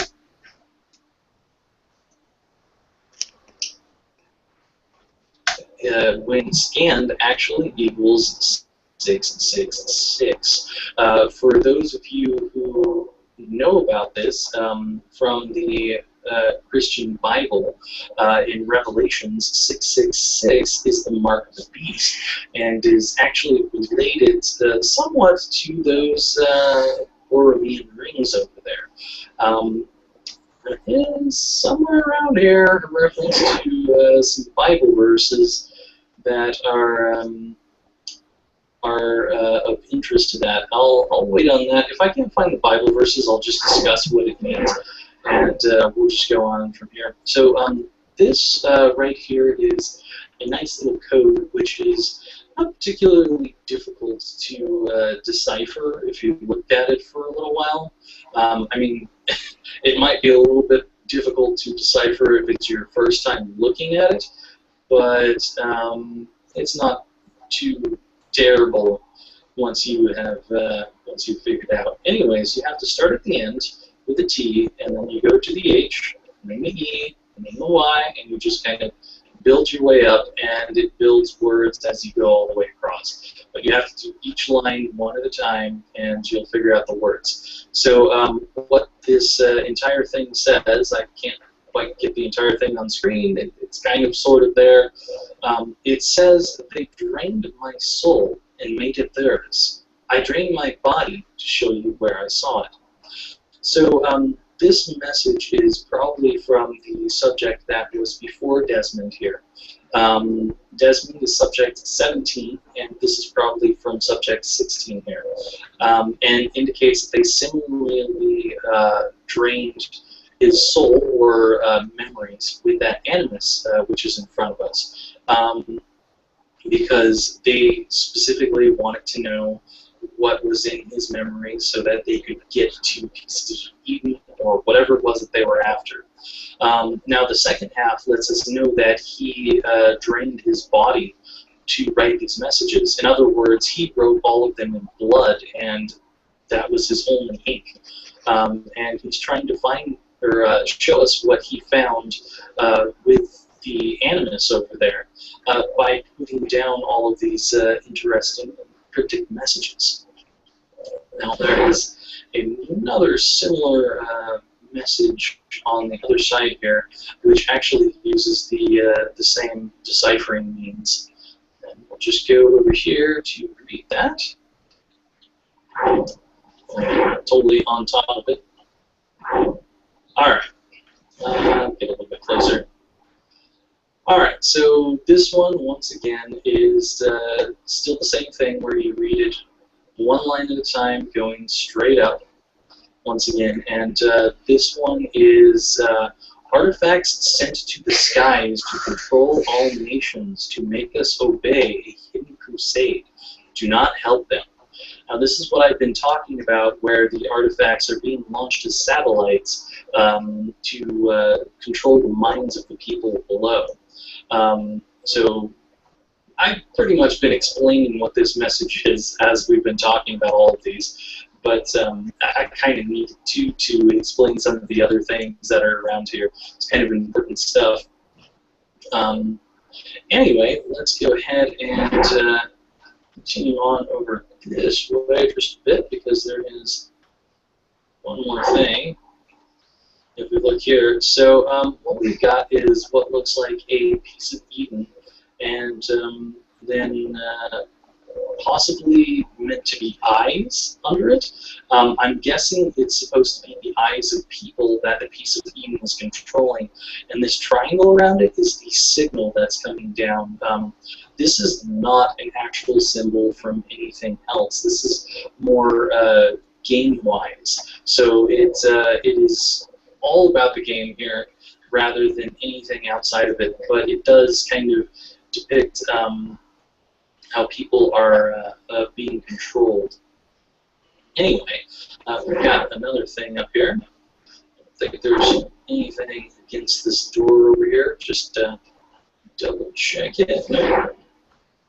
Okay. So this right here, which is totally upside down, I should be looking at it from the animate side. This is called the Eye of Providence. This is indicating God's all-seeing eye from the Christian religion, being able to see over everything, being able to participate in everyone's life all at once, that kind of thing. This is probably talking about how the pieces of Eden are basically overseeing the world, or perhaps the Templars are overseeing the world, and controlling every single person in the world through knowing what everyone is doing, because no one has a mind of their own any longer. So, interesting little symbol there. Let's see, what other symbols do we have left? I think I may have actually gone over every single symbol in here. So at this point, I will explain the final piece of the Borromean rings, as well as the 666 thing. I am going to quickly look over and see if I can find what I'm looking for. In fact, we'll stop here for just a second, and I'm going to try and see if I can find what I'm looking for, and I'll be right back. Well, honestly, I cannot recall where I saw it or if I truly did see it, but at some point I saw something that I thought was a reference to the 13th chapter of Revelations, which would tie in nicely with this 666 here, as well as the Borromean rings over here. So I'm going to talk about the 13th chapter of Revelations anyway, especially considering there is the 13th Baktun here, which would probably tie in just well enough as well. So one way or another, it does tie in. But anyway, the 13th chapter of Revelations talks about 3 different beings. The first being the dragon, or Satan, as most people refer to him. The dragon creating a beast with many different pieces or parts, as well as, I believe, 12 heads, if I recall correctly. And then the final beast that rises out of the ground and works with all the authority of the first beast, who is worshipped by man and everything, and creates an image of the first beast that can both talk to man and can also kill anyone that refuses to worship the beast. Now, it also talks about this specific mark of the beast right here, which basically says that the mark is 666, and also says that anyone who does not have the mark on their right hand or on their forehead will be unable to buy or sell anything. So basically, you can't make a living if you are not worshiping this this beast. Now, if we're going to look at the Borromean rings and this at the same time, we can kind of move into 3 different things to fill these different roles. So first, we have the dragon, which would be the creators of the pieces of Eden. All the parts, the 12 heads, all that kind of stuff is the pieces of Eden, perhaps also indicating other artifacts and so forth. And then after that, the final piece, or the final beast, is the Templars, who are creating an image or an illusion to control people through the pieces of Eden, and then will be killing anyone who refuses to submit to mind control, much like Altair did with Al-Mu'min. So the chapter 13 from Revelations in the Christian Bible ties in very heavily with these two symbols here, which are pretty close to each other. And then on top of that, we've also got what could be considered a satanic symbol over there, as well as the all-seeing eye of God just on the other side, which is basically indicating the creators, and then also looking over everything that's happening at the same time. Now, on top of that, the all-seeing eye on the other side is could literally be the people who are looking over Desmond or any of the other subjects while they're in the Animus. They see what you're seeing. So it's a very interesting and unique thing that you can really combine in a lot of different ways, and it's honestly difficult to know if I'm correct here, but these are the conclusions that I have come to from playing this game and researching into this game. So hopefully this is giving you some insight into the intricacies and subtleties of what they put into this game. And we'll finish off by reading a couple of emails here. These are the only emails. I went to check all the computers just to make sure, but these are the only emails on Vidic's computer here. And we'll finish off with these. So we have some Abstergo News Wire Services daily headlines. Talks continue regarding the aftermath of an L11 outbreak. Nearly 6 years later, little progress has been made in dealing with the repercussions of what history books are now referring to as the Second Plague. With nearly 96% of its population decimated over a 3-month period, the continent of Africa is now virtually uninhabited. Plans to divide up the continent have met with strong resistance and claims of neocolonialism.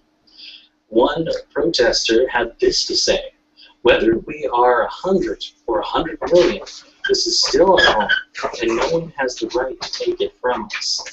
Now, if we're looking back at the globe that's spinning around, there is actually a piece of Eden located in Africa, and it's quite possible that to collect this piece of Eden, they literally killed everyone in Africa and went to try and take it over using the other pieces of Eden by controlling people to go in there. And it's also perhaps possible that everyone in Africa possessed some kind of gene that was preventing them from being controlled. You still there? Nikki? Huh. You still there? Yeah. Okay. I'm too tired. I'm gonna go to bed, okay? So, see you tomorrow. No. Why? You're not going to bed now, are you? I might. Why? Don't go to bed yet. Wait till I get off. Oh, okay. Do you want to spend time with me? I want to spend time with you, yes. Perfect. I love you. Oh, and why they were why the Second Plague. Love you. Love you. What? I love you. Okay. I love you too. This is awesome, though. It's like, okay, there's tons of stuff to do after the game is finished, though. Uh-huh, exactly. There is tons of stuff you have to do after the game is done, yep. But there is. I can't wait to start until 2, and I can't wait to start 2, which will probably start because I have an extra hour. Mm-hmm. You know. Right. Unless he wants me to get off early. Which I don't think he does, but, you know. It's up there. You never know, right? Right. And finally, we have this deleted item here from Lucy Stillman about subject number 16, who is likely who wrote all of these bloody messages for us. Warren, I finished my report on subject 16. you should take a look when you have some time, as I believe it validates my belief that we need to be treating them with greater care. Failure to do so will only result in further breakdowns. I'll summarize things for you now, since I realize you're probably pretty busy. Prolonged exposure to the animus caused a bleeding effect within subject 16's genetic structure. The result was a blending of genetic and real-time memory. He became unable to distinguish his own life from those of his ancestors, as witnessed with the... That is nuts! He's unable to distinguish his own life? Yep. That is nuts! What are these people doing to these people? I don't know, dude. Holy shit. They're messed up, aren't they? Yeah. Incident in his room. So as we can see, Desmond here is getting the bleeding effect happening because he is capable of using the eagle vision to see all of these blood stains that have been cleaned off in the past. Kind of like using a black light, more or less. So he's got black light vision. Anyways, I believe this effect is very similar to certain forms of multiple personality and delusional disorders. People who claim to be experiencing past lives or the presence of other minds within their own are quite possibly experiencing a naturally occurring version of this bleeding effect, though the specific symptoms may vary from subject to subject. The end result is the same. They lose their minds. And that's what I was talking about with Desmond kind of being in trouble here, is the fact that he's been in the animus so long and starting to get this bleeding effect. It's quite possible that he's going to lose his mind. That's that whole going to the abyss and never coming back that he was explaining. He was losing his mind at that point, and he was trying to, Subject 16 was trying to write out everything that he had seen so he could give it to Altair, well, Desmond, to basically teach him about what's happening as much as he possibly could. What's interesting about this is that means that he knew that Desmond would at some point have eagle vision and be able to see this stuff. Or he was just crazy and trying to share it with whoever would listen. Anyways, this is what I believe happened to Subject 16. One of his ancestors seems to have been involved in an important event in the ancient Far East. This is where we're talking about Jiajing. I cannot pronounce that for the life of me. And possibly the Temple of the Sun. Anyways, the wall writings he left defy any conventional explanation. I don't know about that. I feel like I explained them okay, though I'm not ready to dismiss them just yet. Per your request, I've asked for a linguist and historian to research them further, in case there's some significance. Oh, I think there's a lot of significance.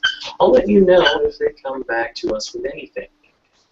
I'll get you a full copy of the report so that you can review my findings when you have the time.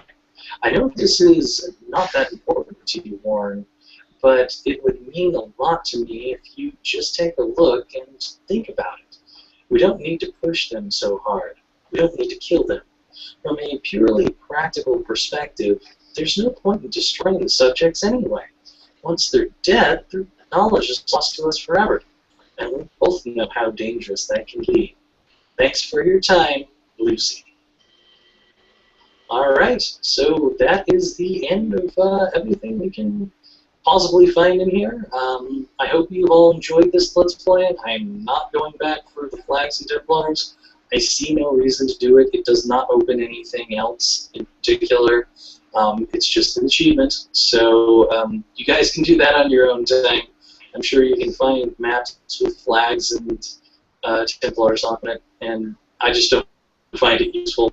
But I hope you've enjoyed this explanation of all this stuff, and I hope it gives you some interesting clarity to what this stuff might mean. Also, I find it kind of interesting that there is nothing over here, and there's tons of stuff over there. And there's stuff in the room. There's nothing in that room, likely because he never got access. But it's almost as if Subject 16 was repelled from where Gordon Vidic was and did not want to write anything. As if perhaps Subject 16 knew that Lucy was on his side and was trying to write the messages for her. Or perhaps just for the next subject, since it's also in that room. Anyway, I'll see y'all later. Bye for now. I want to see if he did 2 real quick. Okay. Because if he did 2, that would be, Watching it? No. That would be, worth watching it. Like, I'm going to type in Assassin's Creed 2. Just to see what comes up.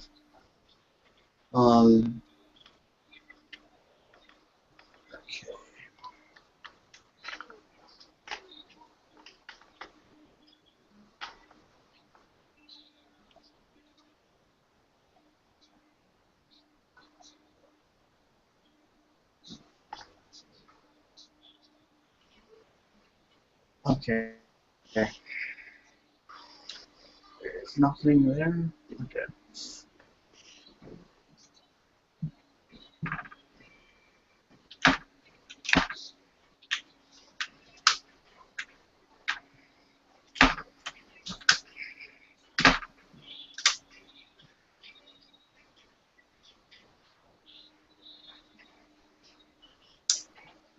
No. There doesn't seem to be anything. Okay. I'm going to do the review. Then I'm going to do the Let's Play. Because I know that Tetra Ninja did it. I know that Tetra Ninja did it. So, you know what I mean? Right.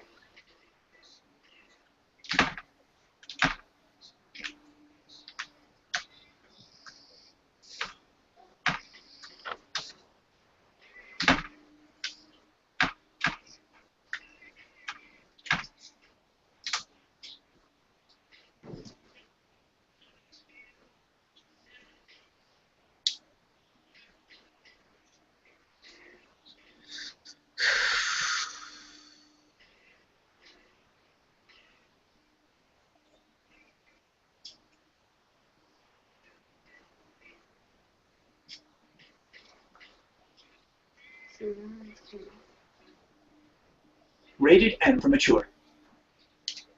You can't skip. Your job is to keep Fabletown safe. This is about those nerves. Into a night.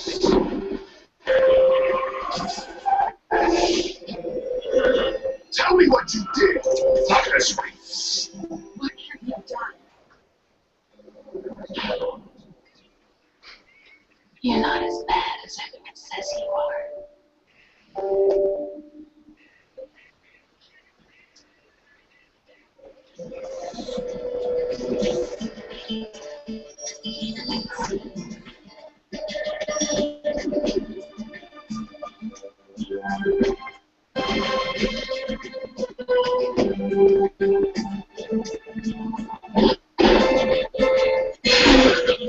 Assassin's Creed 2 is a bloody romp with Renaissance Italy that significantly expands and improves upon the core mechanics of the first game. The story picks up directly after the first one, with Desmond, main character in modern times, escaping from Mysterio. Desmond teams up with the assassins and pops back into the Admirals, this time by choice. The goal is to train himself as a deadly assassin by experiencing the life of his ancestor, Ezio Auditore de Firenze. Ezio,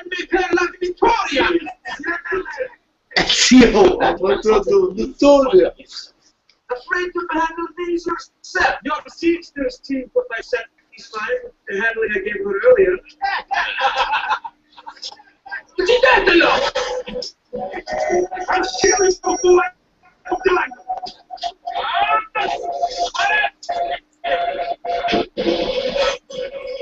Right off the bat, the game sets up an intriguing tale of revenge in both the past and the present. There's solid story development, while the control options can be almost overwhelming at times. There's a lengthy in-game tutorial that holds players' hands as they learn to free run, pickpocket, do combat, hide, and of course assassinate their targets. Assassin's Creed 2 is a visual delight. The animations are still top-notch, and the dramatic too rounds out a high-caliber presentation. The Renaissance setting also adds a dose of much-needed color and humor to the series. Do I know you from somewhere? Don't you recognize me? It's me, Mario! You'll want to play with the subtitles on, just to catch all of the comical Italian banter between the characters.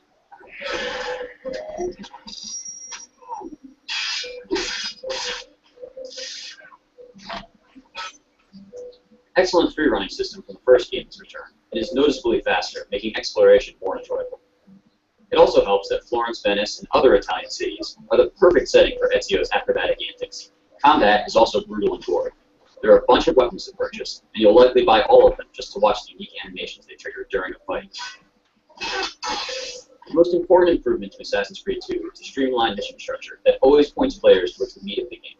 The mission that progresses the storyline is always marked with a big exclamation point on the minimap, and this time around the missions are much more varied and definitely more exciting. There's no sitting on benches required. The addition of a monetary system means that there's a good reason to go treasure hunting, and it adds a host of shops to the city, including one for armor and weapons. It's just another layer that makes the Italian cities more vibrant and believable than the first game. The stealth is also improved. Now players can blend with any large crowd of people, as well as hire thieves, mercenaries, and whores to distract specific targets. And now that players can disarm opponents and purchase a wide range of weapons, the combat is deep and enjoyable. Counter and kill animations alone make confrontation a thrilling option. Assassin's Creed 2 is a meaty game, clocking in at 18 hours for a normal playthrough, and there are hours of side missions and diversions. There are tombs to be found that include some excellent Prince of Persia platforming and an entire villa that players can upgrade by purchasing art and architectural improvements. If you release me, we'll spare your lives. Listen to me! You weren't thrilled with the first Assassin's Creed. It's likely that your problems have been addressed. The sequel does include a few flaws, one being that it isn't exactly difficult.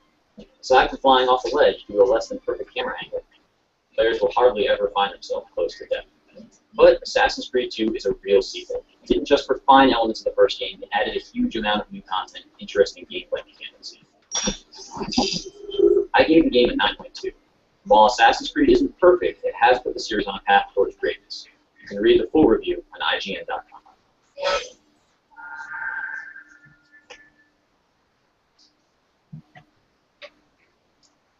We gotta make sure that we didn't miss anything.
Okay, let me just do test runs.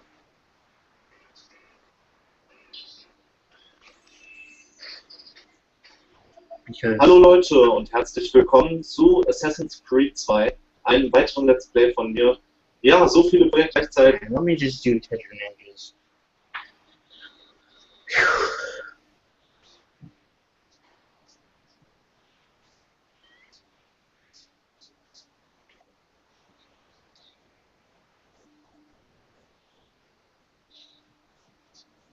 Yeah, let me just do Tetra Ninjas. Let me just check this.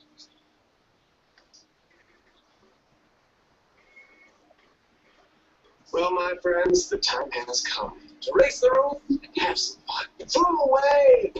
Super solution.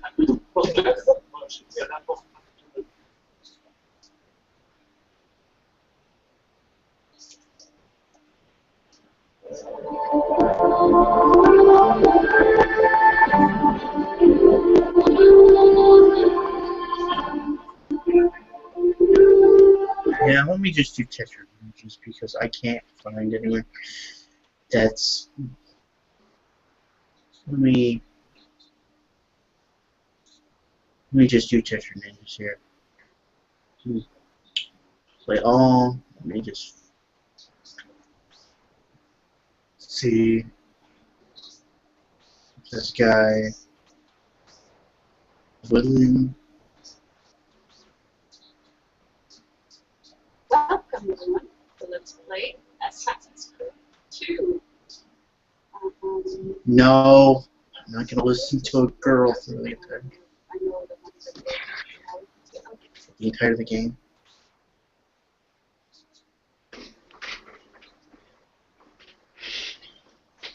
For the entirety of the game, so we're not gonna be doing that. We're instead gonna be doing now where the hell did we go? We're instead gonna be doing where the hell?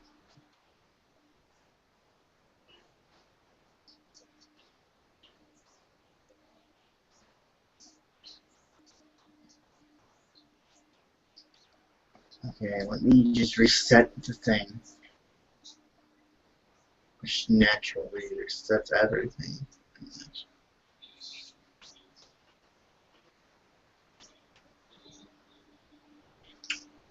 Instead, we're going to be doing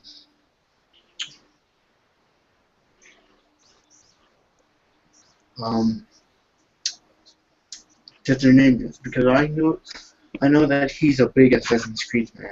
And he could probably explain more of it than I could. So here we go.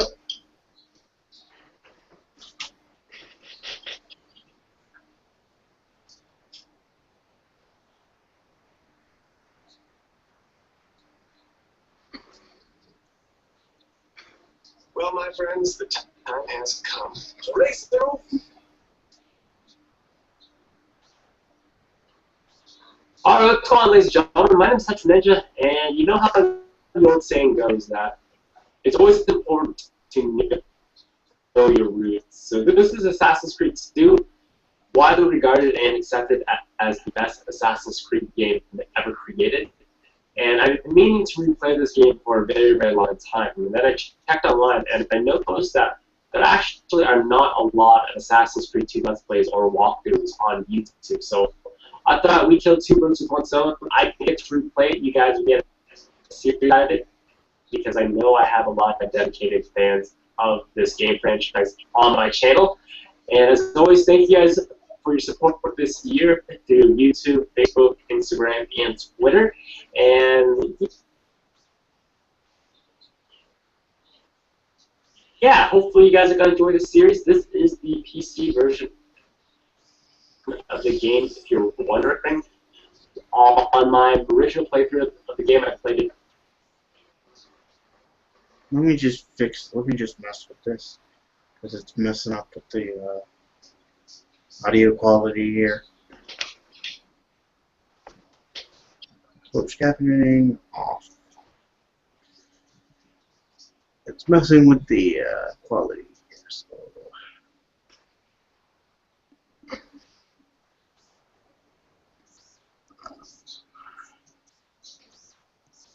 God damn it.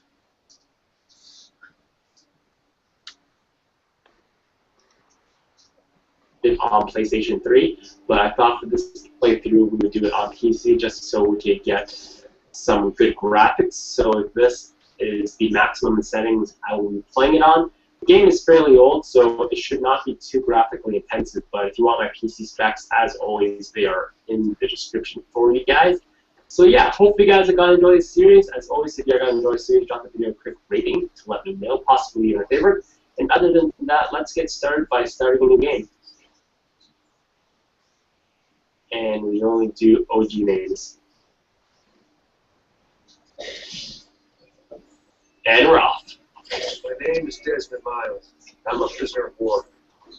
A war I never knew existed. Waged by two groups I never thought were real. Templars and the Assassins. The enemy showed the truth. The things I've seen, the things I've been. 1,000 years of history flowing through my veins, brought to life by this machine. They're using What the hell? me to search for something. Call it the Apple. It's an artifact. This is What is it, awesome. Dan? He is explaining everything that's happened in the first game. Yeah. Many so-called pieces of evil Templars collect. That's how they stay in power. If the Templars get their hands on another one, everything will change. They want to make us all their slaves. When they first brought me here, I was afraid of what would happen if I tried to fight back. Now I'm afraid of what will happen if I don't. I can't do it alone. Maybe I don't have to. I met someone. Her name is Lucy. I think she's on my side. She's gone now. She's taken away by the bastard Boris Finnegan's Templar masters. I don't know what will happen to her. What will happen to me. All I know is I need to get out of here. I need to do it soon. My name is Desmond Miles. And this is my story.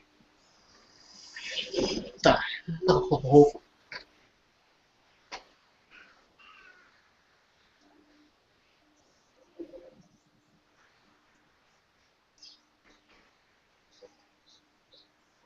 We have to go.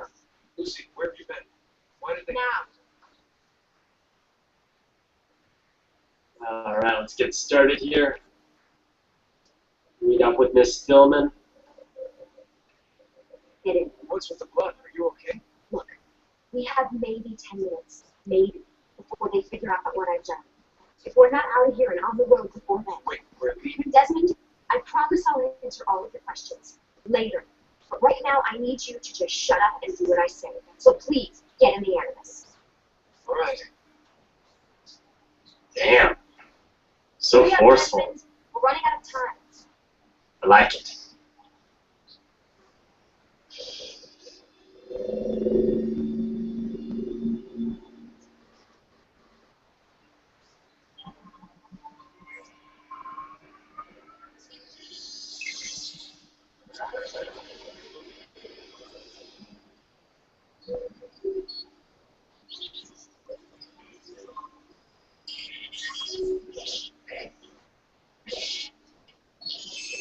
DNA splicing for the win.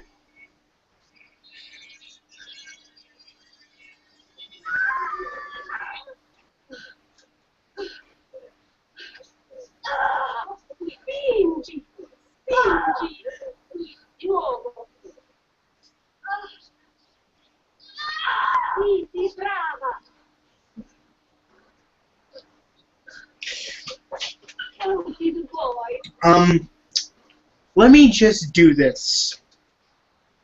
Because you never know when Grandpa's going to come into this. Okay, what are you gonna do? I'm going to put this to you, and you can... Okay, I want to tell you something about this one. It's kind of crazy. What? It's kind of crazy. I just want to do the first one, so hit me. It's kind of crazy. Hit me. I said it's kind of crazy. And you Tell want me. to- I'm Tell me saying it. already. You will understand what I'm talking about once you get into the game, okay?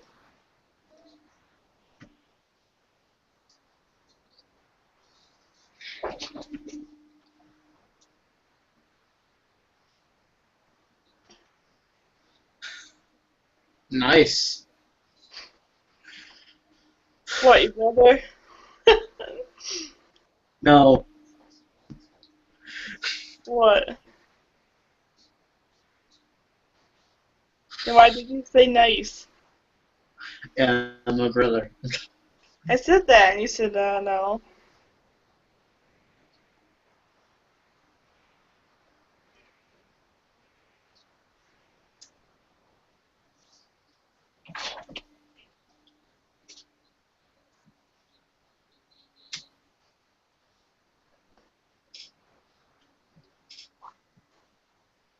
You want to listen to myself? Yeah, just in case, because You gonna miss me today?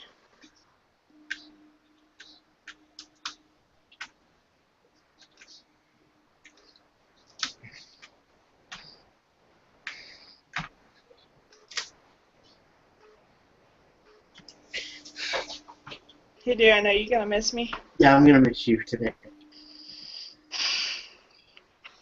Damn it! Hold on. Hold on. I'm gonna call you back.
Yeah, you can come back in.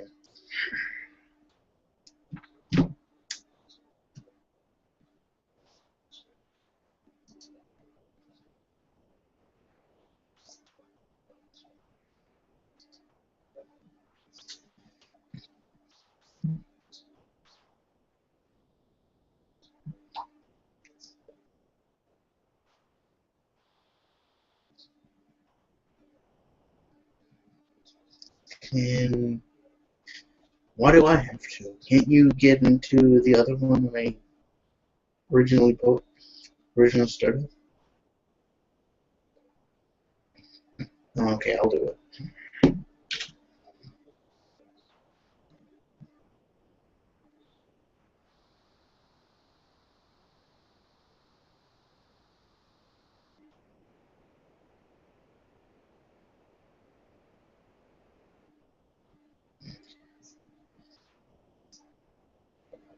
No, I can't, or no, I can't. I'm gonna have to.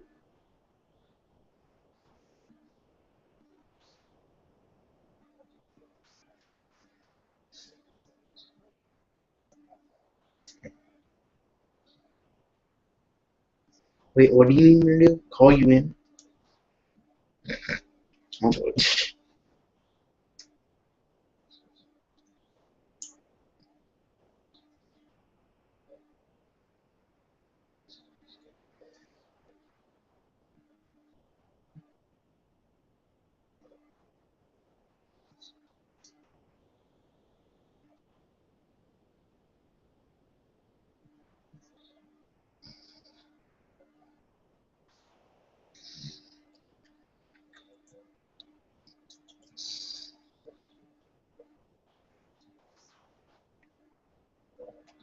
Damn it. I hate you. Not the entire circle. It's Nikki.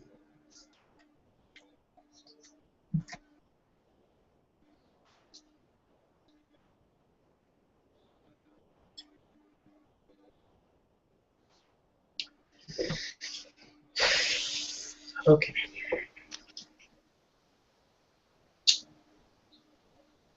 Yeah.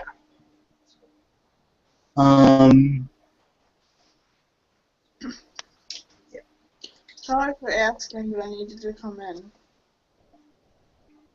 You're fine. I just didn't know what you needed. Can you type me real quick?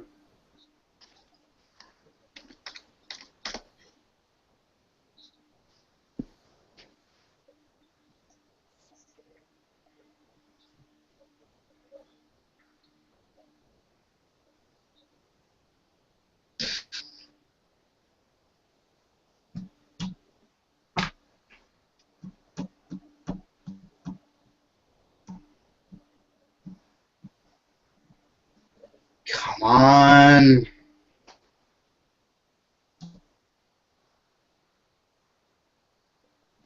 Stupid internet.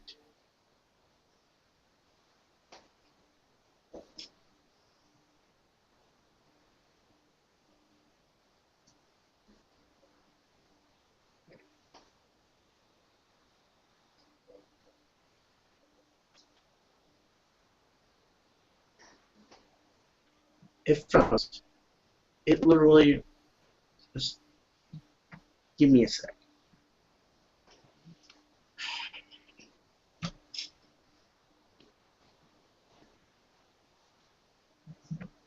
It literally just freaking froze.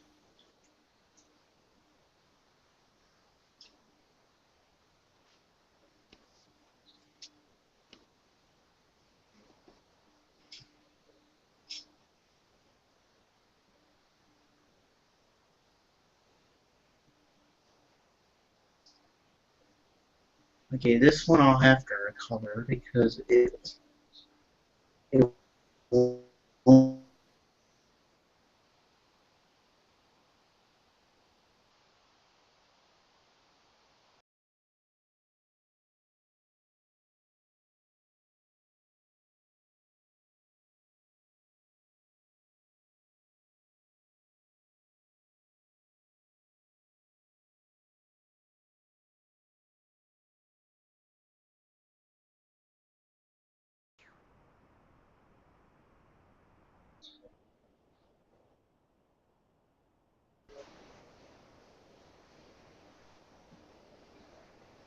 yeah, sorry about that.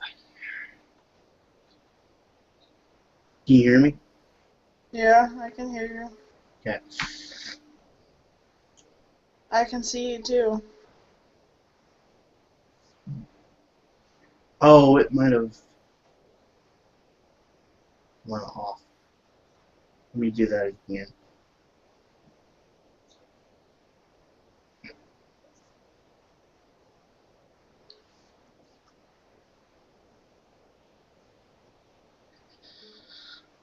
Let's see. Basically, what I'm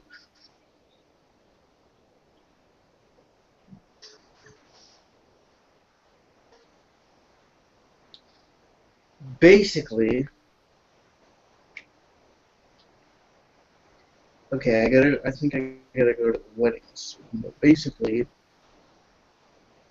what I've been trying to do is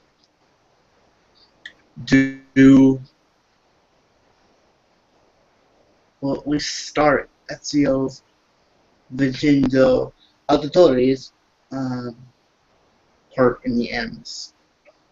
So, just go to your page here real quick.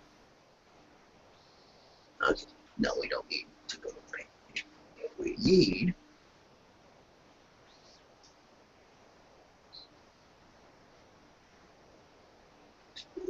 is this. Okay. So, and for I end up hitting the box thingy.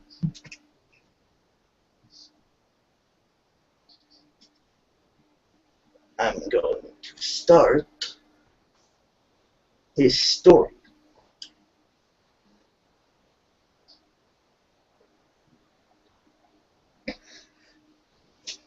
Which I'm going to restart because the whole explanation thing. Yeah.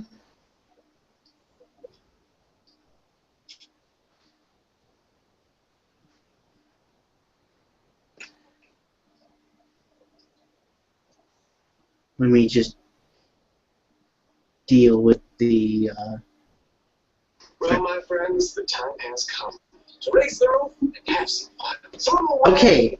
There's no work to be done. Apparently I don't. Music loud. Everybody sing. Everybody dance.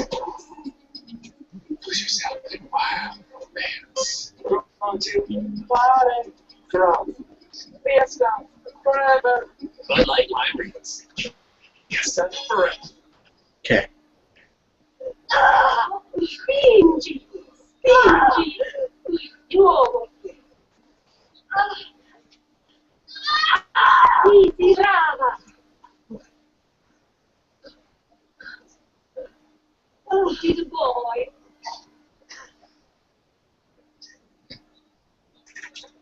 Oh, my love. Mi dispiace. I was at the bank when they told me. Did I miss it? Am I too late? Give him here. Chico, what? Shh, my love. It will be all right. Tu sei un uditore. Sei un combattente. Perciò combatti. Assassin baby kick.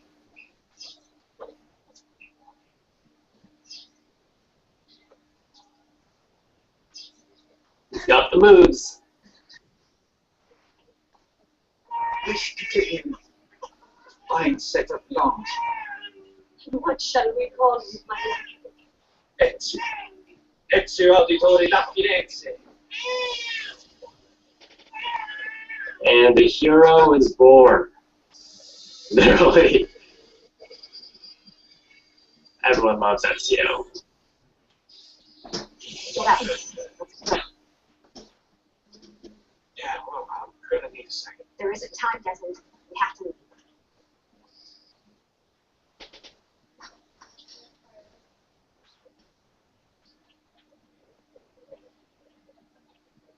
I'm really getting out of here, huh? Sturger's got some fucked up interior decorators. Damn. Hey! You're not supposed to be up here! Open this door! I'm calling it in!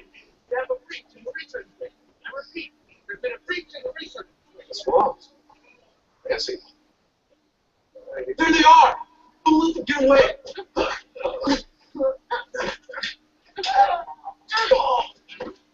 Lucy with the moves.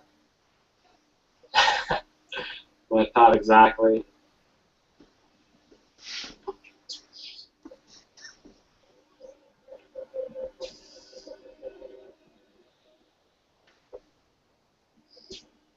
What about the cameras? I rigged them to move forward with footage. How do you think I managed to hide all your nighttime snooping for the circle? You're good. So I've been told. But they're on to us now. We need to hurry.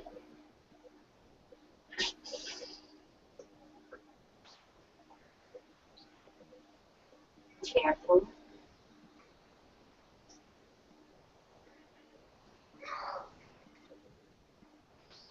We need to get to that elevator on the other side of the room.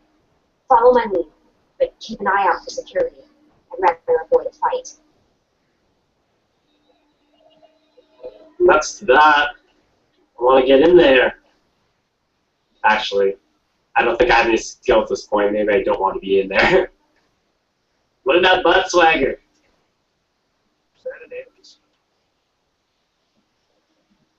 Nope. He's candy. Wait. Stay close.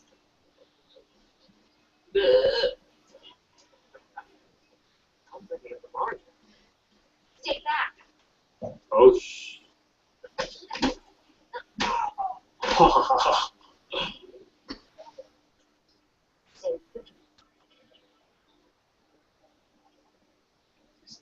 Services.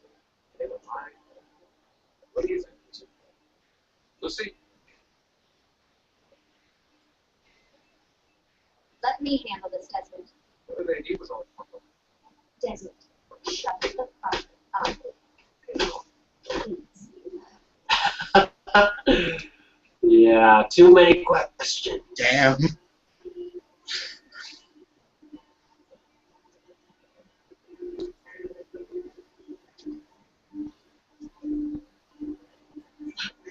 I thought this card would work. Must be on a separate system. I don't have a code. Wait. Use that eagle vision. Shit.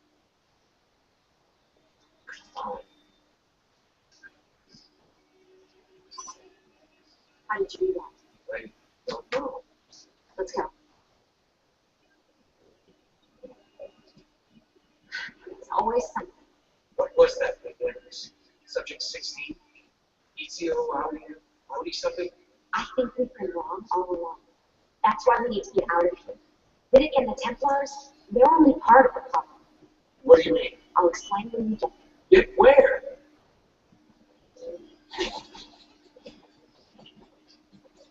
Here we go.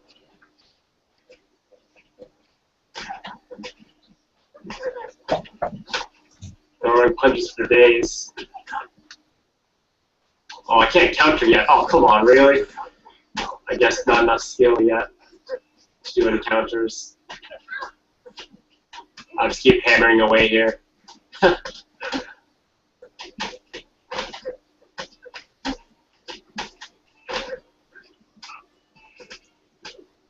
Keep headbutting.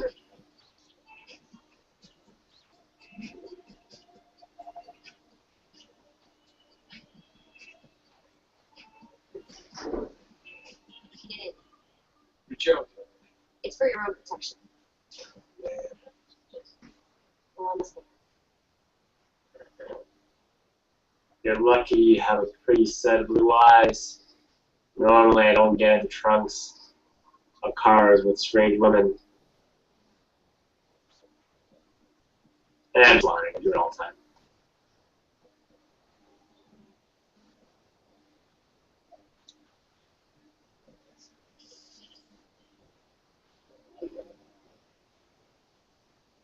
Thanks for that. It's great. Shove in the trunk, bouncing around. This way. So, everything's going on now?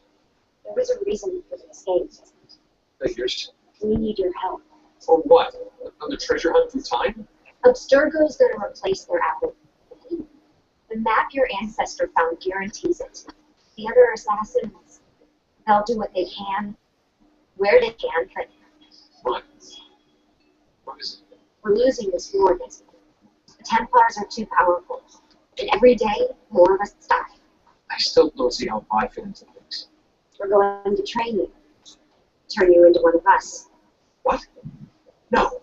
No, you've seen me in action. I'm no good at this. And even if I was, it would take months. Years even. No. Not with the animists. Not with the bleeding effect. But I'm just one guy. Sometimes, that's all you need. So that's why you found my sister. What was his name? Nexium? If you can follow in his footsteps, you'll learn everything he did, just like he did. Years of training, absorbed in a matter of days. You broke me out of Abstergo and brought me here just to make me an assassin? Look, there's more to it than that, but it'll have to wait. Trust me, okay? All right, I'm in. Tell me what you need. Really? You're sure? I thought you'd be happy about this. Sorry, I'm just a little surprised. I spent the whole ride over here figuring out how I was going to convince you to do this. Save it. After what those Templar bastards put me through, I'm ready, willing, and able. Thank you. I think I need a better thank you. Lucy, you made it. God, it's been so long. 7 years. Can you believe it? Indeed. Welcome back. Ah, so this must be the infamous Subject 17. Desmond Miles, was it? Who are you? I'm sorry, where are my manners? I'm Sean Hastings. This is Rebecca Crane. Nice to meet you, Desmond. Right. Well, it's been lovely chatting, but if you don't mind, Desmond, it's best we get straight to work. Time is precious. Hopefully so these days. We've got everything set up and ready, Lucy. Just say the word and we'll get going. Here, I brought you something. A parting gift from Exterga. Memory core. This is amazing. With their data, things are going to go a lot faster. I'll get to work on merging the code.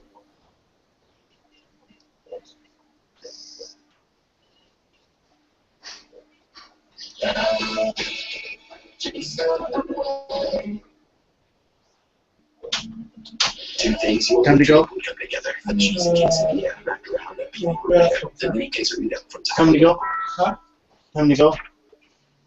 Not immediately, but I want to start the process. Alright, before we Do you want me to shut move down? full steam ahead, let's get a quick You into can watch the team members. but I want We got to Sean over here. start the process. Okay, give me a few minutes. You're finished. You're just saying, you're moving.